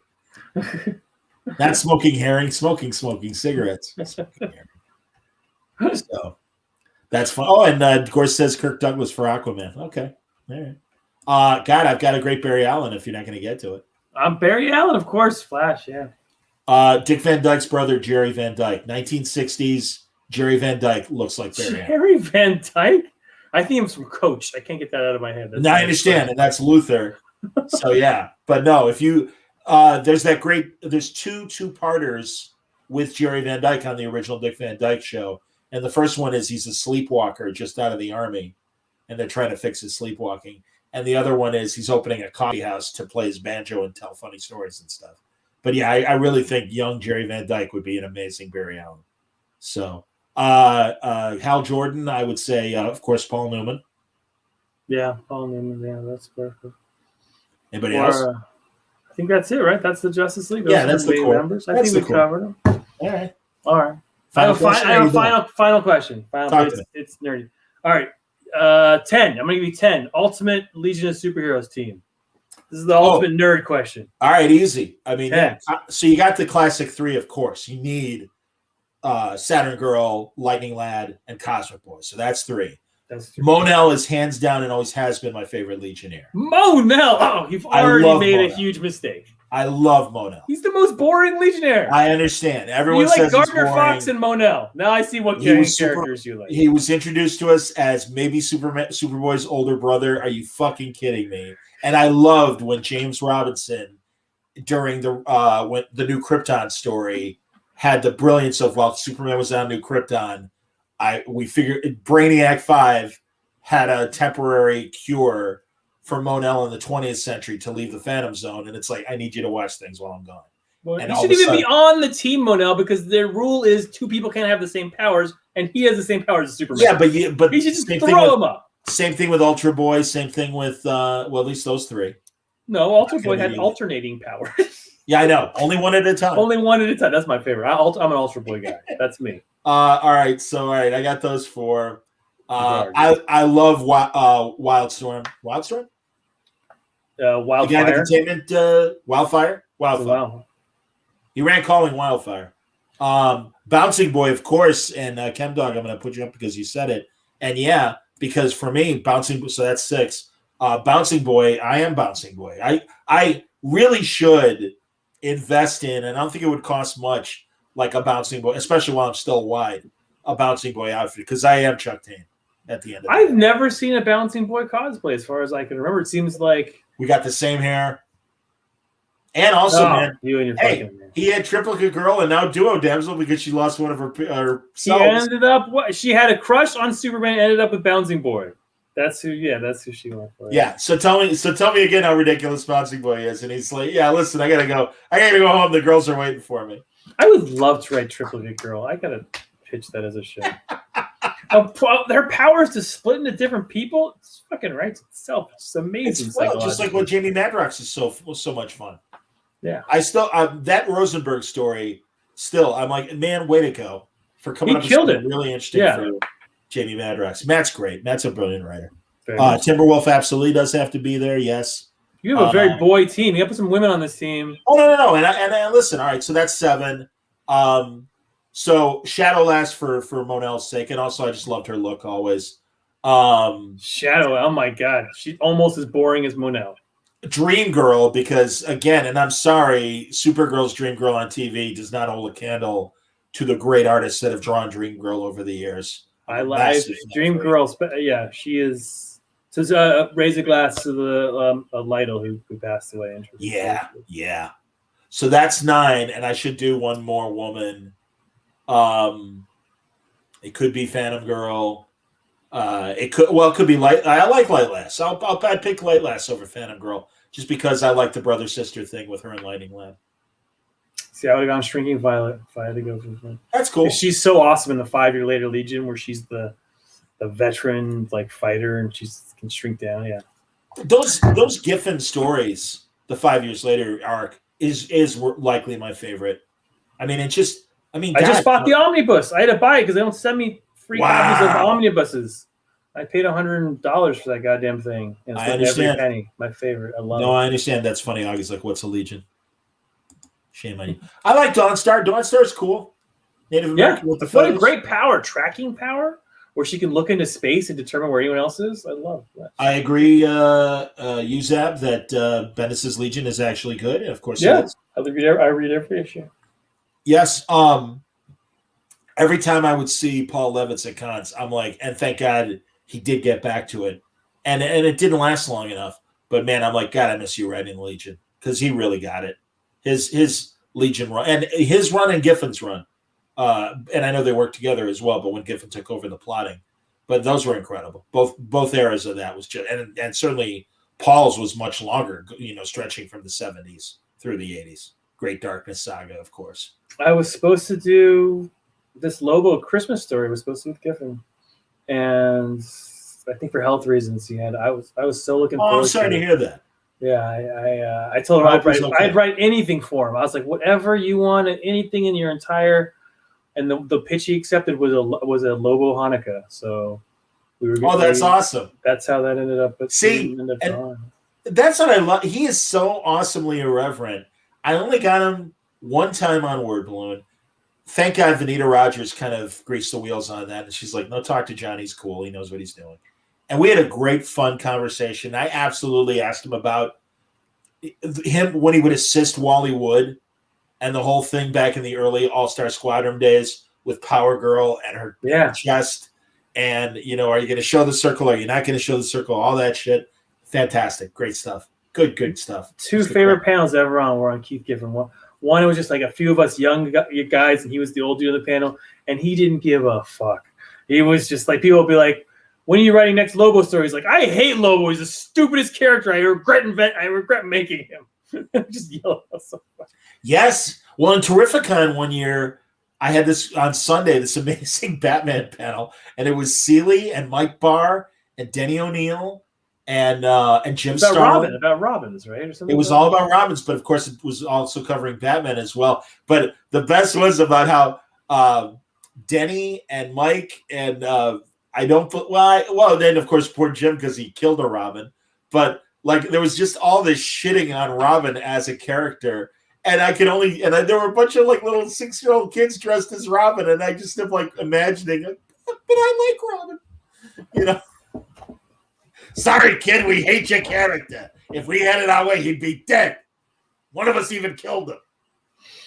We're a surly bunch of comic creators. Our hearts are. It's like Kirby said, he breaks our hearts. But again, not to bring it back to boxing, but seriously, the old sports writers and the old comic book writers were totally these guys that had the bottle of Old Panther on their desk, pouring shots as they were grinding shit out to make a buck and stuff.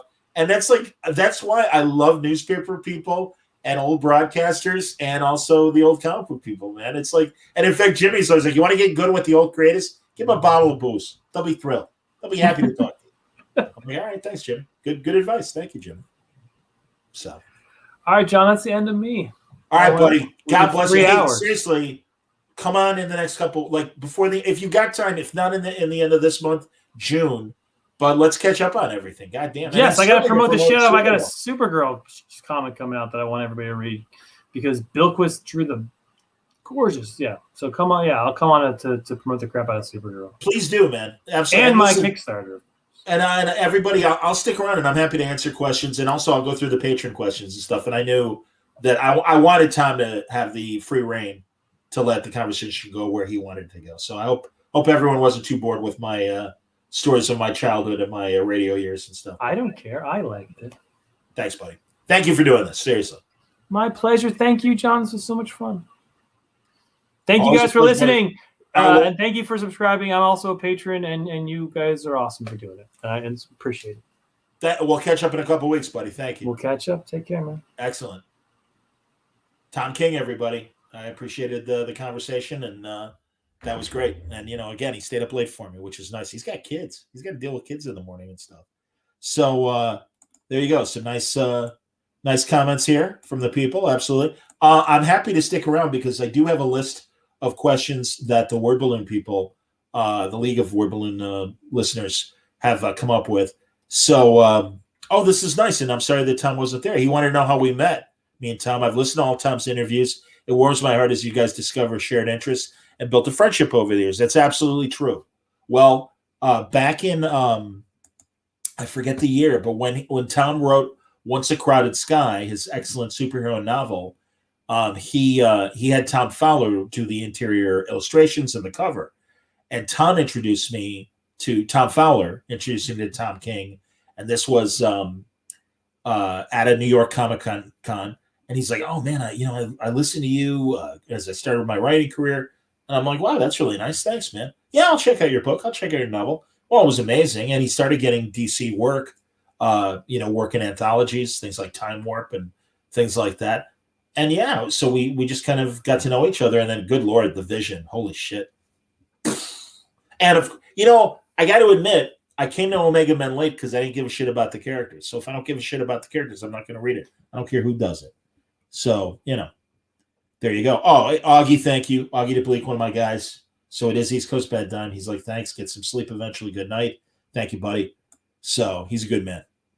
I appreciate that. Oh, wow. And he points out Alan Davis' Superboy mini and his nail back-to-back were amazing.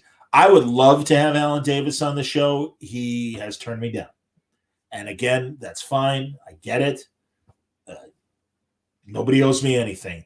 Perhaps he and I will be on a panel and I'll be able to moderate a panel and be able to talk to him that way. And that will satisfy me. That's what happened with me and Steranko. And I know Steranko is not everybody's favorite lately for some of the things he said online. Jim is a genius artist. Sometimes you have to separate the art from the artist. And he's 83 years old. You got it. And I say this as a middle-aged man.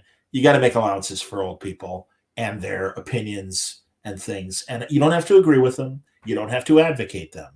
But you do have to kind of go to them with a level of understanding and kind of try to explain why you might disagree with no expectation that they'll discover what you understand the world to be. It is what it is. What are you going to do? So anyway. That's hilarious. Anthony says he'll talk to me to get Al Davis. That's awesome. And I would love to talk to Jamie Delano, by the way. Jamie's amazing, and I'm such a fan of what he's done over the years. All right, let's see. I'm going to get back to the questions that were on the Patreon. James McGowan says, this is more of a comment than a question, John, but I hope you use Patreon as another means of getting questions from patrons and listeners in the future for other guests. Thus far, everyone's comments have been Bendis board vibe that I've been dearly missing. I appreciate that, James. What I would say is that I'm first of all, sometimes I get lazy, and I don't mean to neglect my patrons. They're incredible, and they're literally supporting me with my efforts.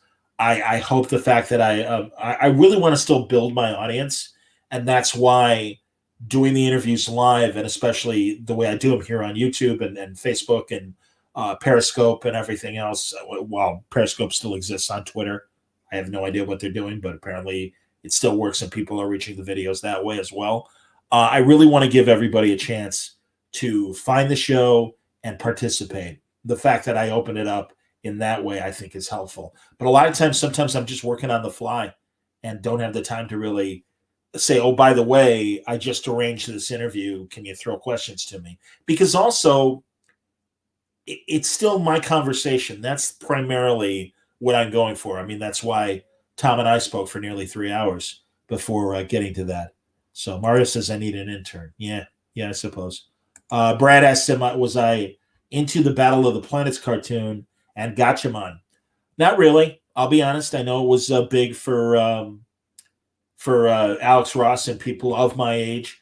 But no, my Japanese animation pretty much started and finished with Speed Racer and its precursors like Prince Planet and Gigantor and all the 60s black and white stuff and Speed Racer. Those were kind of really my great Japanese cartoons that I really enjoyed. Robert Coleman asks, who would be some of your Holy Grail interviews among living comic creators? Well, I think we went over that with Tom. Yeah, I mean, I kind of went through those. Jack Mayo says, John, when you started Word Balloon, what were your plans for the podcast? They were to get a better broadcasting job. How has that your plans evolved over the years? I've recognized the value of the digital platform and being its own thing. And instead of trying to get a terrestrial talk show, I built my own talk show. I built my own network. I'm doing the kind of shows that I want to do. All of those. And in fact, I'll end the show with my Word Balloon Live montage of all the different podcasts that I do. I am doing the kind of talk show that I wanted to do, not only with specifically Word Balloon, but the fun that I have on things like, Oh Yeah Trek, which Oh Yeah Trek Watch, and there we are. And my thanks to Franco for all the great images that he's given me over the years. But that's me, Franco, and Mitch Halleck from Terrificon, and we'll be talking about new Star Trek as soon as there's new Star Trek to talk about. Allison, thanks, buddy. Love you. You're awesome. Allison Baker, everybody. the fantastic the work she does at IDW, the work she was doing on Winona Earp, and stuff like that. I always love talking to Allison. So come back soon, buddy. I would love to have a new conversation with you. So that would be great. Oh, this is interesting. Have I had Devin Grace in my show? Yes, I did. In fact, Devin and I talked as recently as a month or two ago. So go through the archive, D Gold, and you'll definitely see. I've talked to her. That was only the second time I've had Devin on, and she's terrific. I love Devin. Devin is another one of those people in comics that I really love her storytelling and her point of view, especially in the Bat universe, but also Black Widow and the other things she's done. God, she did an audio Doctor Strange. Either it's a novel or just an audio novel. I'm not sure which, but I was going through Audible and using my credits and buying things, and I'm like, oh yeah, I got to get Devin's story and really talk to her about that next time I talk to her and stuff. So that would be great. Yeah. Let's see. Oh, thank you, Greg. That's very nice. My shows are a wonderful resource of comics history. That was the intent, man. And it's something we didn't talk about with Tom, but I really got into the comics or rather the comic book magazine, interview magazines, Amazing Heroes that Fantagraphics would put out, the Comics Journal, certainly, David Anthony Kraft's Comics Interview, Comic Scene as well to a degree.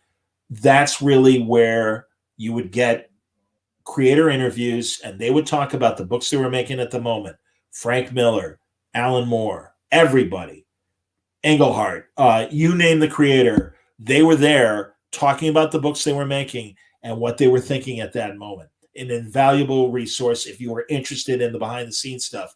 And that's the vibe I've been going for with Word Balloon. And here we are 16 years later. So it's really been great to provide people with this resource. If you want to go back to 2005 and 2006, there are Word Balloon interviews there. Mark Andreyko talking about Manhunter.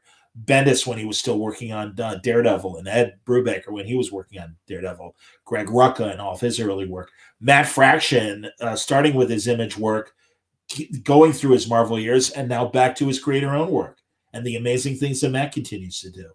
It's a pleasure to be ringside with everybody else, but getting to ask questions. And I won't deny that that's why I have so much to ask, that sometimes I don't make time for interview questions from the audience. What else does Jack ask?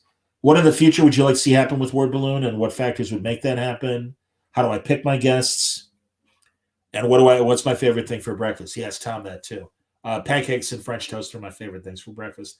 I don't eat them all the time because my ambition is that Word Balloon continues to evolve as a real nerd channel for interviews with these very interesting people. And hasn't it been great to watch all of these creative people get opportunities beyond comics, and now they're making television shows and film.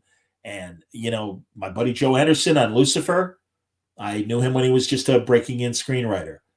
Look what's happening with Kirkman right now. Look what's happening with Bendis with all of his TV shows currently in development. And even the quick cup of coffee for the 2 years that Powers was a television show. I think it's amazing. Ed is doing, Brubaker's just really, I don't know if that's going to stay on TV. I'm not sure. Because I think, again, he likes being able to do unfettered stuff. And maybe he is. And I know certainly some of his properties they're developing into TV. But I'm not sure. I don't know. And again, that's just, based on the conversations we've had. And I could be reading it wrong.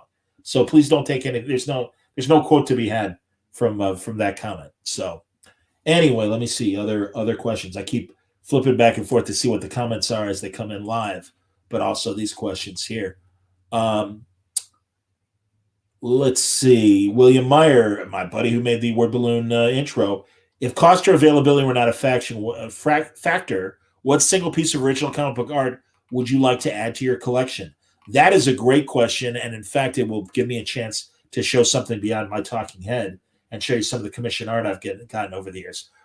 The one page that I would love to own, and I'm not a big comic page wanter. I've got a handful of pages here and there. They will not be among the images I'm about to show you.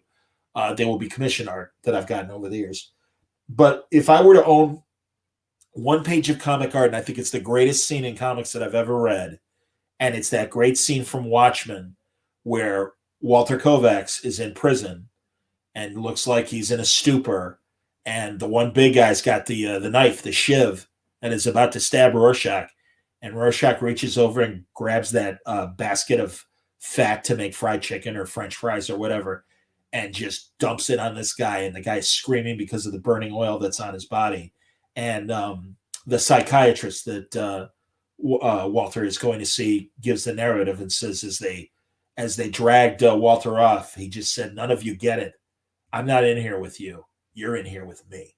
And it is the coldest, most badass moment in comics. And I know Rorschach is a psychotic, and I recognize all that, but that is the kind of shit where it's like, in Doctor Who, when they brought Chris Eccleston back, and it was the Modern Doctor, and the Daleks' initial reactions to seeing the Doctor after the Time War, and it's, "I'm known as the Doctor," and the Daleks would back up like, "Oh fuck, it's the Doctor. We know about the Doctor."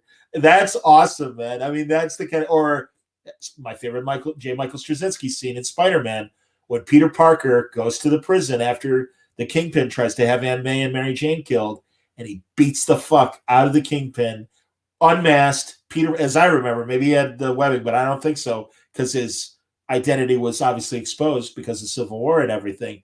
And he's like, "This is what will happen if you go after anybody of my family." And he doesn't hold back, and he destroys the Kingpin to a pulp. And it's like, yeah, that's when the heroes let the filter down, and all of a sudden they really, or God, that great Superman annual that Alan Moore and Dave Gibbons did, where with the Black Orchid, and Superman gets his fondest wish that Krypton never exploded, and he loses his son in this incredibly realistic dream world that the Black Orchid has created for him. And when he realizes that it was Mongol that did it, and all he says is "burn," and he hits his X-ray or his heat vision on Mongol, and it's like, this guy isn't fucking around. It's, you know, it's time for the deep shit. So that's what I love, man. Oh, that's funny. D-Gunk says, "No, man, you went to cover to Ali versus Superman. You're not wrong, man. You are not wrong. That's absolutely true." It was so great to be able to talk to Neil about that. And it's a great regret that the man who originally did the cover and Neil kind of took over the art for the actual finished product, Joe Kubert, you know, was the initial artist to draw that great image and stuff. So, Greg, Bendis' Daredevil fight with Kingpin and the speech he gives at the bar with the Kingpin laid out on the car is up there with those things. Yeah, I agree, man. Yeah, when he declares himself the new Kingpin. Absolutely. Or when how about when he's the one, Daredevil's the guy who takes the rock and etches the bullseye into Bullseye's forehead. And he's like, "This is for Elektra, and this is for Karen, and this is for me, you fucker." You know, he doesn't say fucker, of course, but I mean, that's essentially the feeling, man. It's like, yeah, fuck you, man. Heroes Unleashed and showing their, or Bruce Wayne at times. My favorite moment of Batman 66, and again, here's a cheeseball movie, but when they let Adam West as Bruce Wayne have a moment of fighting the four villains and stuff. "You cowards! What have you done with Miss Kitka?" And for just 15 seconds, Bruce Wayne is Batman, and it's not the costume; it's Bruce Wayne being a badass. And I got to tell you, man, you can see the smile on my face. As a 5-year-old kid, when I first saw it, I'm like, "Yeah, go." You know, it's like no bullshit. You know, he's not pretending to be timid and stuff. He's angry and he wants revenge, and he can take these guys out, and he doesn't need the mask and the cape to do it. I'm getting misty-eyed. What can I say? All right, moving on. Zach Goyette says, "Since you started Word Balloon, has the way comics have evolved surprised you in any way?" In every way. In every way. The adult storytelling that Tom and I discussed earlier, that's what brought me back to comics. The way the genres have expanded and the acceptance of these genres, even to the point of the shit that I don't read. The fact that manga has succeeded so well and brought in this audience and a lot of young female audience and stuff. Outstanding. Thrilling. It's great. And for all the turmoil that, you know, the readers perceive at the top, and when we say the top, it's really not the top, but from a Wednesday Warrior standpoint, the top is DC and Marvel. I feel like George Carlin when he was talking about the planet and people were worried about too much pollution and stuff. He's like, the planet will be fine. We might die, but the planet will be fine. These publishers will be fine, and they will find a way to continue to tell entertaining stories. Jason Aaron just started an incredible story with Heroes Reborn. I love it. I absolutely love it. I think it's fantastic. Every the DC books that I love, I think, are still doing great. James Tynan's doing such interesting stuff on Batman right now, and I love what Phil Johnson's been doing with Superman, and I look forward to the transition to what Tom Taylor's going to do. Tom's doing great stuff with Nightwing. I loved his Suicide Squad. Matt Rosenberg, another great writer. Ed Brisson, another great writer. Dick Shelby, another great artist writer. Everybody, and then forgive me, guys. I know that's a lot of men. Here, some women. I'm going to talk to Erica Schultz on Thursday. I love her comics. Teenie Howard and I are going to be talking soon. Vita Ayala, they're great. That's just, and of course, my dear friend Kelly Sue and Gail Simone, who I adore and respect. I mean, there are some great creators. Ron V has been a new friend really over in the last 15 months, and looking forward to my next conversation with Ron. I love his stuff. These Savage Shores. I never remember the title. And that excellent graphic novel he made about the British vampire going to India in the 19th century and finding a very different experience than we're used to. Good stuff. I love stuff like that. It's incredible. Let's see here. Back to the questions. But yeah, I'm amazed at where comics have been going. It's fantastic. Ryan Baker asked about my favorite Chicago restaurants. I mentioned Miller's Pub. I mentioned Chicago Pizza and Oven Grinder. Tell you what, the Bensons are going to talk to me in a couple of weeks. I'll get more into detail on that. I meant to write a list and I didn't. Mark Minute says for Tom, okay. He wanted to know about Columbo and stuff and Tom's love of Columbo. That's fine. And something, I'll try and bring that back when I have Tom on. Everybody that was hoping that we'd get into Rorschach and Strange Adventures and Batman, Catwoman, and now Supergirl and stuff. I swear to God. I mean, this is the great Tom, if he had the time, is the kind of friend that I could say, hey, let's do a weekly show. In fact, we talked about possibly doing a weekly show, and it was really my schedule that I think prohibited us doing it. It'd be a specialty show like the Outer Limits thing I do with Gabe Hardman and everybody. So, by the way, I agree with Greg McKeon. I love talking to Joelle Jones, and she's doing great stuff with Wonder Woman. And anytime they announce a new Joelle Jones book, I'm so happy for her. How about that Lady Killer deal that she just signed for the movie adaptation? That's going to be great. I loved her Catwoman run. She's a brilliant artist, but I'm so glad that she's getting the writing opportunities that she richly deserves and is up to the task. Stephanie Phillips, another fantastic current female writer that I absolutely adore her stuff. My buddy Karina Becco, another friend that I enjoy. Anytime she's got a new comic book, she has my attention. So it's really been great, and I'm thrilled. And that's been a wonderful evolution of the last 16 years that so many women are getting the opportunities. Other writers of other, their sexual orientations. And I think it's great. We need more voices in comics. This is a good thing. I am for it. You don't have to read everything. You don't have to like everything. But don't shit on these companies for opening the doors for more voices. I'm sorry. That's where I draw the line. And a lot of people that I used to be friends with have sadly fallen into that world. And it really bums me out because I miss talking to them on a lot of levels, but I can't accept hatred. And that's what a lot of it is. It's just fucking hatred. And I'm hey man, I'm just another person. I live in a glass house. I'm sure that, again, I mentioned briefly that I used to do dialects on radio, and I'm sure if somebody wants to shame me for something that I did 20 years ago or 25 years ago, I have no idea what my previous stations have held as far as my old work. I have some copies. I'll never release it. I'm not stupid. But I all I can say is if I offend somebody now with something I did in the past, I would absolutely apologize. And all I could say is I'm sorry it wasn't a problem back then, and it was never done with malice. And I mean that sincerely. So there you go. Plans to reach Grant Morrison when Superman and the Authority will come on. Maybe, I've only had Grant twice on the show. I had him on back when All-Star Superman was coming out and when Batman R.I.P. was wrapping up. That was my first interview with him. It was only 10 minutes long. Last year, Mike Schelling and the DC guys are like, hey, can we help you get people that you haven't had on? We know you know a lot of people. And I said, yeah, I'd love to talk to Grant. I haven't talked to him for a while. And they set up this great conversation with myself, Grant, and Liam Sharp. Now, I would have preferred to talk to them separately because I didn't want to short shrift either guy and having to ping pong back and make sure that I'm asking enough Liam questions as much as I want to ask Grant questions. So I would love to have Grant back. I would make sure that it is a Grant-only conversation because there's a million things I'd love to talk to Grant about. We'll see. I've got contact info, and I mean, again, I don't know. I mean, Grant, I'm sure Grant, much like other creators, would much rather talk about their creator-owned stuff. But the fact that he's coming back, and also that it is kind of given that he, co-created the Authority and everything, I don't know. What about Neil Gaiman and Brian K. Vaughan? Brian, we came close in the early running of Word Balloon, and then he got really busy and just kind of closed the door to everybody. I haven't tried to get him back. I should talk to the Image people and see if I can arrange a Brian talk.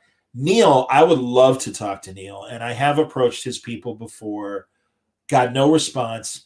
I'm really hoping to meet Neil at some show at some point and kind of talk to him directly, because I've been a Neil Gaiman fan just like everybody else for over 30 years, and I just love his stuff. And I also love not only his novels and comics, the TV work he's done, the movie work he's done, everything. I mean, God, he wrote an amazing Douglas Adams biography back in the day.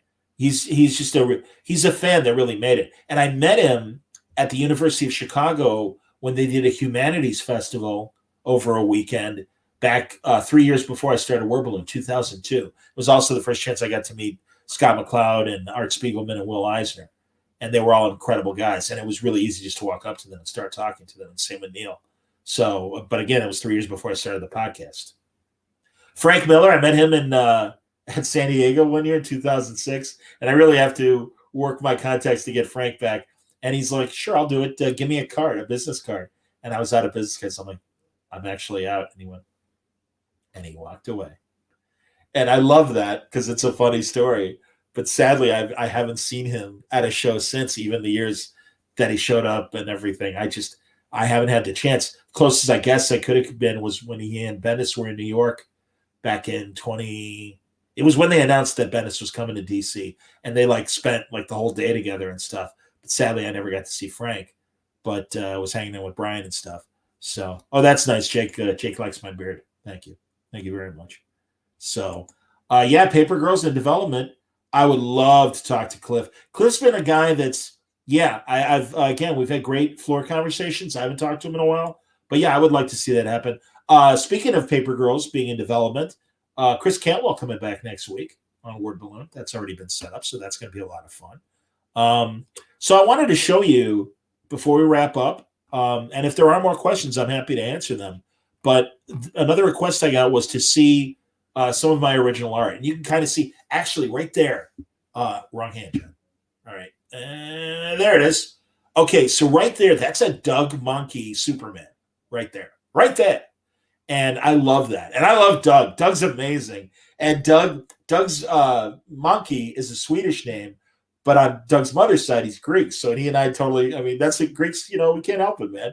I'm sure it's the same thing with every ethnicity. When you meet in Italian parlance, a paisan, it's like, hey, Chris Gage, Chris Iliopoulos, to name a couple of Greeks that are in the business and stuff. So I'm always, I love that. So, but here, first of all, let me check out a couple of comments or questions. So, that's nice. D Gold is appreciative of the Maliv. And Alex Chung says, Mazel Tov, great 16 years of podcast. Thank you very much, man. Everybody, seriously, the amount of respect and admiration I've gotten in the last few days announcing that the 16th anniversary was coming up on Facebook, on Twitter, on Instagram. Everybody, thank you so much. Truly, it really does. It means a lot. So here's a great original commission art that I've got. This was just a fun thing that my buddy Scoot McMahon made. And, of course, Dr. Zay is choking Trump. And he's saying, I've always known about Trump. Because, of course, his line is, I've always known about man. So that's great. It's small. It's like, baseball card size. But I got it in a little frame. And I thought that was awesome. The man who created that Word Balloon logo There it is. Yeah, there we go.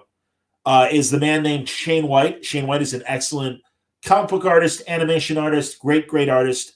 Done a lot of really cool books. He did this Captain America for me years ago. Look at that. Are you kidding me? And I love the tanks and the soldiers blowing up. That's entertainment, everybody. All right, let's see. Here's a new comment. Monkey's been killing it on his Instagram page. I believe it. No, Doug, by the way, when shows come back, it's always been my experience that Doug likes to do art that is affordable. And he does these incredible drawings that are very reasonably priced. A lot of the pieces I'm going to show you were either gifts to me or because I have a good relationship with them, they'd give me the friend rate. So, yeah, I mean, it's always a pleasure getting that stuff. Oh, Greg McKeon mentions what's so funny about Truth, Justice, and the American Way. Monkey's got one of the best Superman stories ever under his belt. I agree. I believe that was Joe Casey. I sometimes get Joe Casey and Joe Kelly confused about their stuff. Can we get Matt Wagner to come on and talk Grendel? That happened last fall. In fact, it was Bill Cox's Comic Arts Fan Show. I don't mean to keep burping.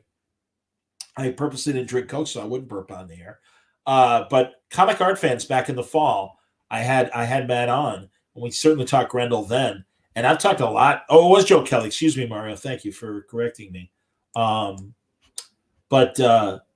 Yeah, Matt was on back in the fall last year. I love talking to Matt. Matt's another guy that, much like Darwin, met at those Orlando shows. And God, I was just so fortunate that Gene Ha, another dear local friend of mine, invited me to breakfast. And it was Gene, Matt Wagner, and Dave Johnson. And that's when I really got to know Dave and Matt. And they've been sweethearts to me ever since, especially Matt. Dave's been great too. I just haven't had as many opportunities to do long interviews. And in fact, once he and Panosian and Jeff Johnson and Casado were doing the drink and draw on YouTube, I've really reached out to Dave and Dan in particular to have back on. Well, in the case of Dave, having back on, but to have Dan on for the first time as well, Panosian, because, I mean, God, I love that show. And I really respect the hell out of both of them as artists, so it'd be great. So, Mikey Jesus, I work at a comic shop in Harvard, Mass, where Amy Chu often shops, and we discussed you, John. She said you were an incredible interviewer and journalist, so I want to pass it on. That means a lot, because Amy's been on twice now. She was just on a couple months ago, and also she was on John Con last summer. I can't help it. I shake my head every time I hear that. I thought, it's like, all right, I can only imagine some of my contemporaries going, "Oh, fuck you, get over yourself, John Con." But that's what the Bensons wanted to call it. So I'm like, all right, fine. But Amy was so terrific then, and our recent conversation about her animation work and her recent writing, I love talking to Amy. Amy's terrific, and it's a pleasure that she wants to come on the show, and she's welcome back. Honestly, man, Amy, Vida Ayala, I knew Teenie Howard before COVID, but there's really Stephanie and I would say too Erica Schultz. There's a handful of women are writers and artists that I'm so pleased that they're now in the circle and that I can reach out to them and say, hey, let's do a new talk. I am so due to talk to Vida again very, very soon. And Teenie and I, thank God, connected today before the broadcast. And so we're trying to set something up for next week. I'm so excited for this X-Corp title that she's going to do. And now I got to catch up on my Teenie Howard X-Men stories and my Vida Ayala X-Men stories. So that will happen soon. All right, back to the commissioned art. This is a great piece here. The lavalier right there. That's one of the doors to my laundry equipment, my washer and dryer. And it's a reflection in the glass because this is hanging on my wall right next to them. But that is obviously that is Mike Grell and a Barry Allen head that he did for me and that I absolutely adore. Alex Savick, you might have seen in the past my Hal Jordan that I've got from Alex. But a few years later, I asked him to do a Batman head for me, and he did that. And I think that's a great-looking Bronze Age kind of Batman from Alex. So that's kind of cool. This is amazing. And this was very early on. I don't see the year, but this was at a very small show right by Chicago's O'Hare Airport. in Rosemont, the Ramada Inn at Rosemont. I don't even know if the hotel's still there anymore, but that's a Mike Kaluta shadow. And what happened was I asked Mike, I didn't know how much they were charging. And especially Mike, Mike Kaluta, for Christ's sake. I mean, the guy's a genius. So I'm like, well, how much would it cost to get you to do a sketch? He's like, how much do you want to pay me? And I said, and I didn't know. And this is really before prices got crazy. And I'm like, would $60 insult you? He said, not at all. So again, for $60, I got this amazing shadow that Kaluta did for me with a Bic pen, a fine pointed Bic marker, but not a regular ink pen. But isn't that great? Oh my God! And I am such a shadow nerd.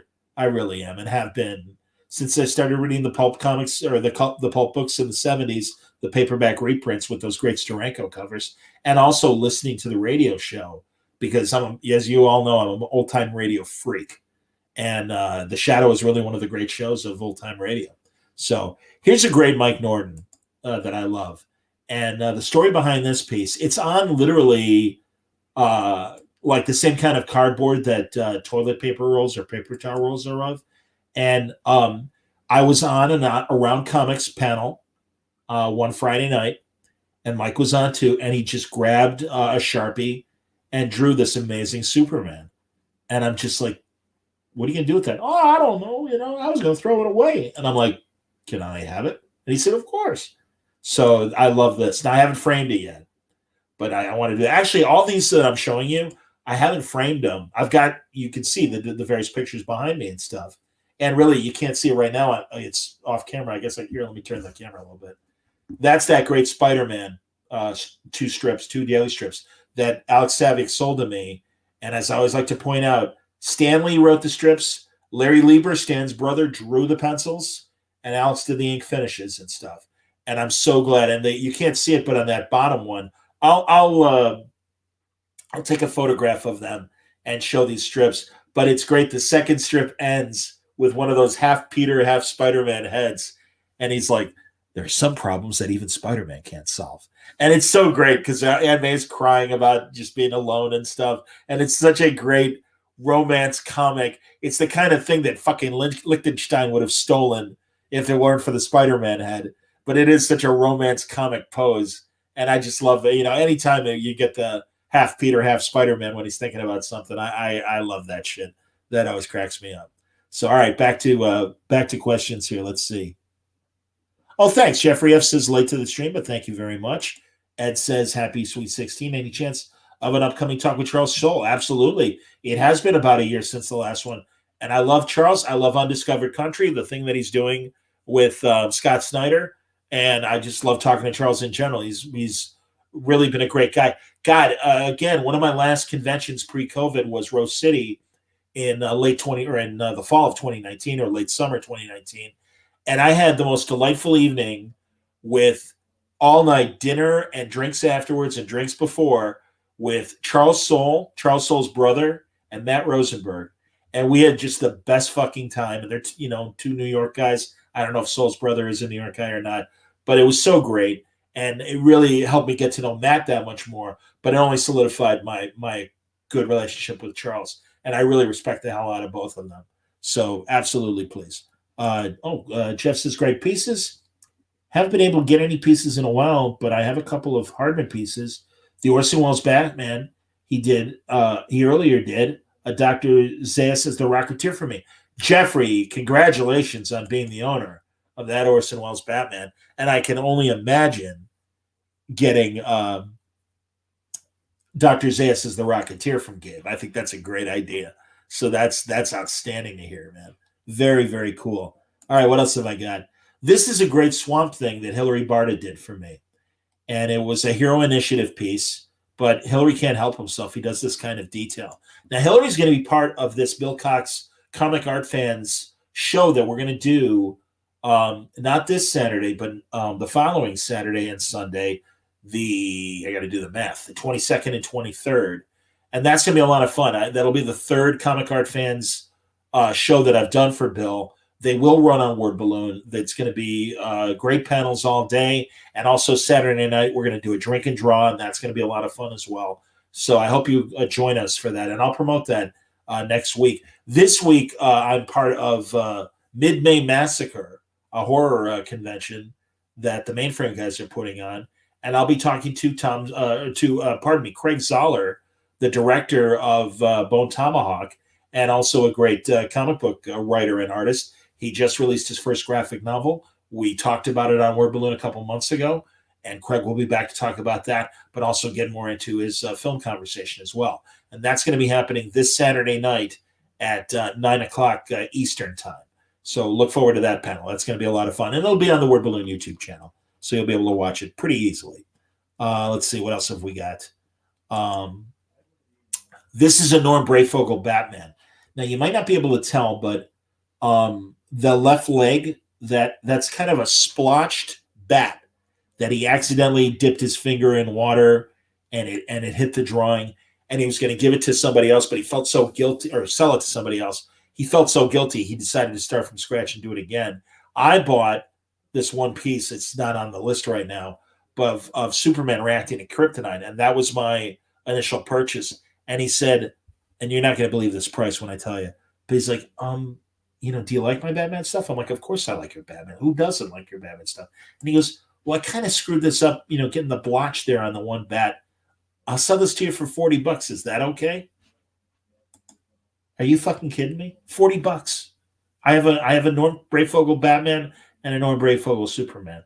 And I'm so sorry that he had his stroke and that I was never able to interview him. And I certainly supported his GoFundMe when he was sick. Just another tragic loss of an artist, far too young. What a talented guy. I loved his Archie work that he did as well in his last years as a creator. And much like Frazetta, who had that paralyzing stroke with his right hand, but was able to pick the brush up with his left hand and still do incredible work. That was my hope for Norm Brayfogle, and sadly, instead, things turned out the way they did. Great regret, but a wonderful artist, and I'm so glad that I have a piece of Norm Brayfogle art. This is another great piece that my buddy Scott McMahon did. I have tons of Scott McMahon art. I've got a great Shazam, Captain Marvel, that he did for me, but he knows Jay Garrick is my favorite Flash. And I think this is almost like, this would make a great Scoot, as you know him, if you're a fan of the podcast that we all do. And I love Scoot. He's one of my favorite people. This is an incredible piece. This is 4 images from Jose Garcia Lopez. And you can see there's 2 different poses for the Flash.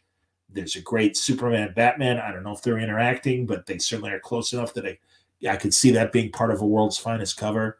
And I was so glad to meet Mr. Lopez, or Mr. Garcia Lopez. I don't know how you say that properly with the hyphen and everything. But I adore his work. And it was really a pleasure to get to meet him and appreciate all this stuff. Here's Norton. I don't know if this is a Battle Pug story. I have no idea what's happening. But Norton in the last couple of weeks has posted a couple images of, and he says, you can see at the bottom there, it says Sheriff Suntress is happy. So it's not my ego saying this. Mike based that character on me. And he did the last few issues of the last monthly JSA run that started with oh shit, now I'm blanking. Shame on me. Jerry Ordway. Jerry was doing, and I forget what city they were based in, but there were a few pages when Mike was drawing it where there was a mayor of this city, and Mike made me the mayor. And then there are pages that I have where I am talking to Alan Scott and Jay Garrick, and they are my favorite Justice Society people. And of course, Ted Grant, Wildcat, and everything. The old guard of the 3. I mean, come on.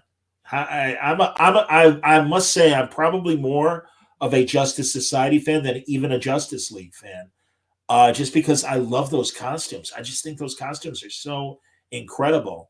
So it's fun to see what Scoot did. But yeah, I'm a sheriff apparently in Mike's story. I got to ask him more details about that. So there you go. Those are some of the commissions I wanted to show you that I've got. I still have to frame a ton of them.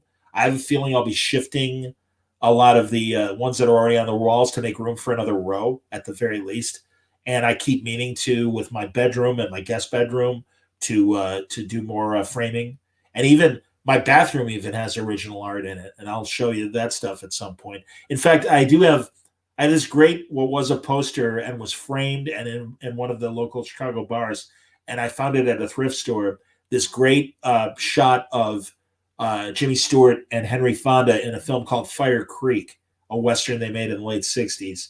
And that is in my bathroom. And I keep meaning to put more art in my bathroom. And I have a feeling that at the very least, maybe I will print Sheriff Suntress and put it next to the Jimmy Stewart, Henry Fonda Westerns and keep the Western motif for the bathroom or something. I don't know. That's where my brain is right now. So, I see. And yeah, everyone's saying great things here. Bray Fogel's such a loss. D Gold says, oh my God, that Jay Garrick. Yes. And, Greg wants to know if I've had Paulo Rivera in a while. It's been a long time, and I love Paulo's stuff, and I need to get him back.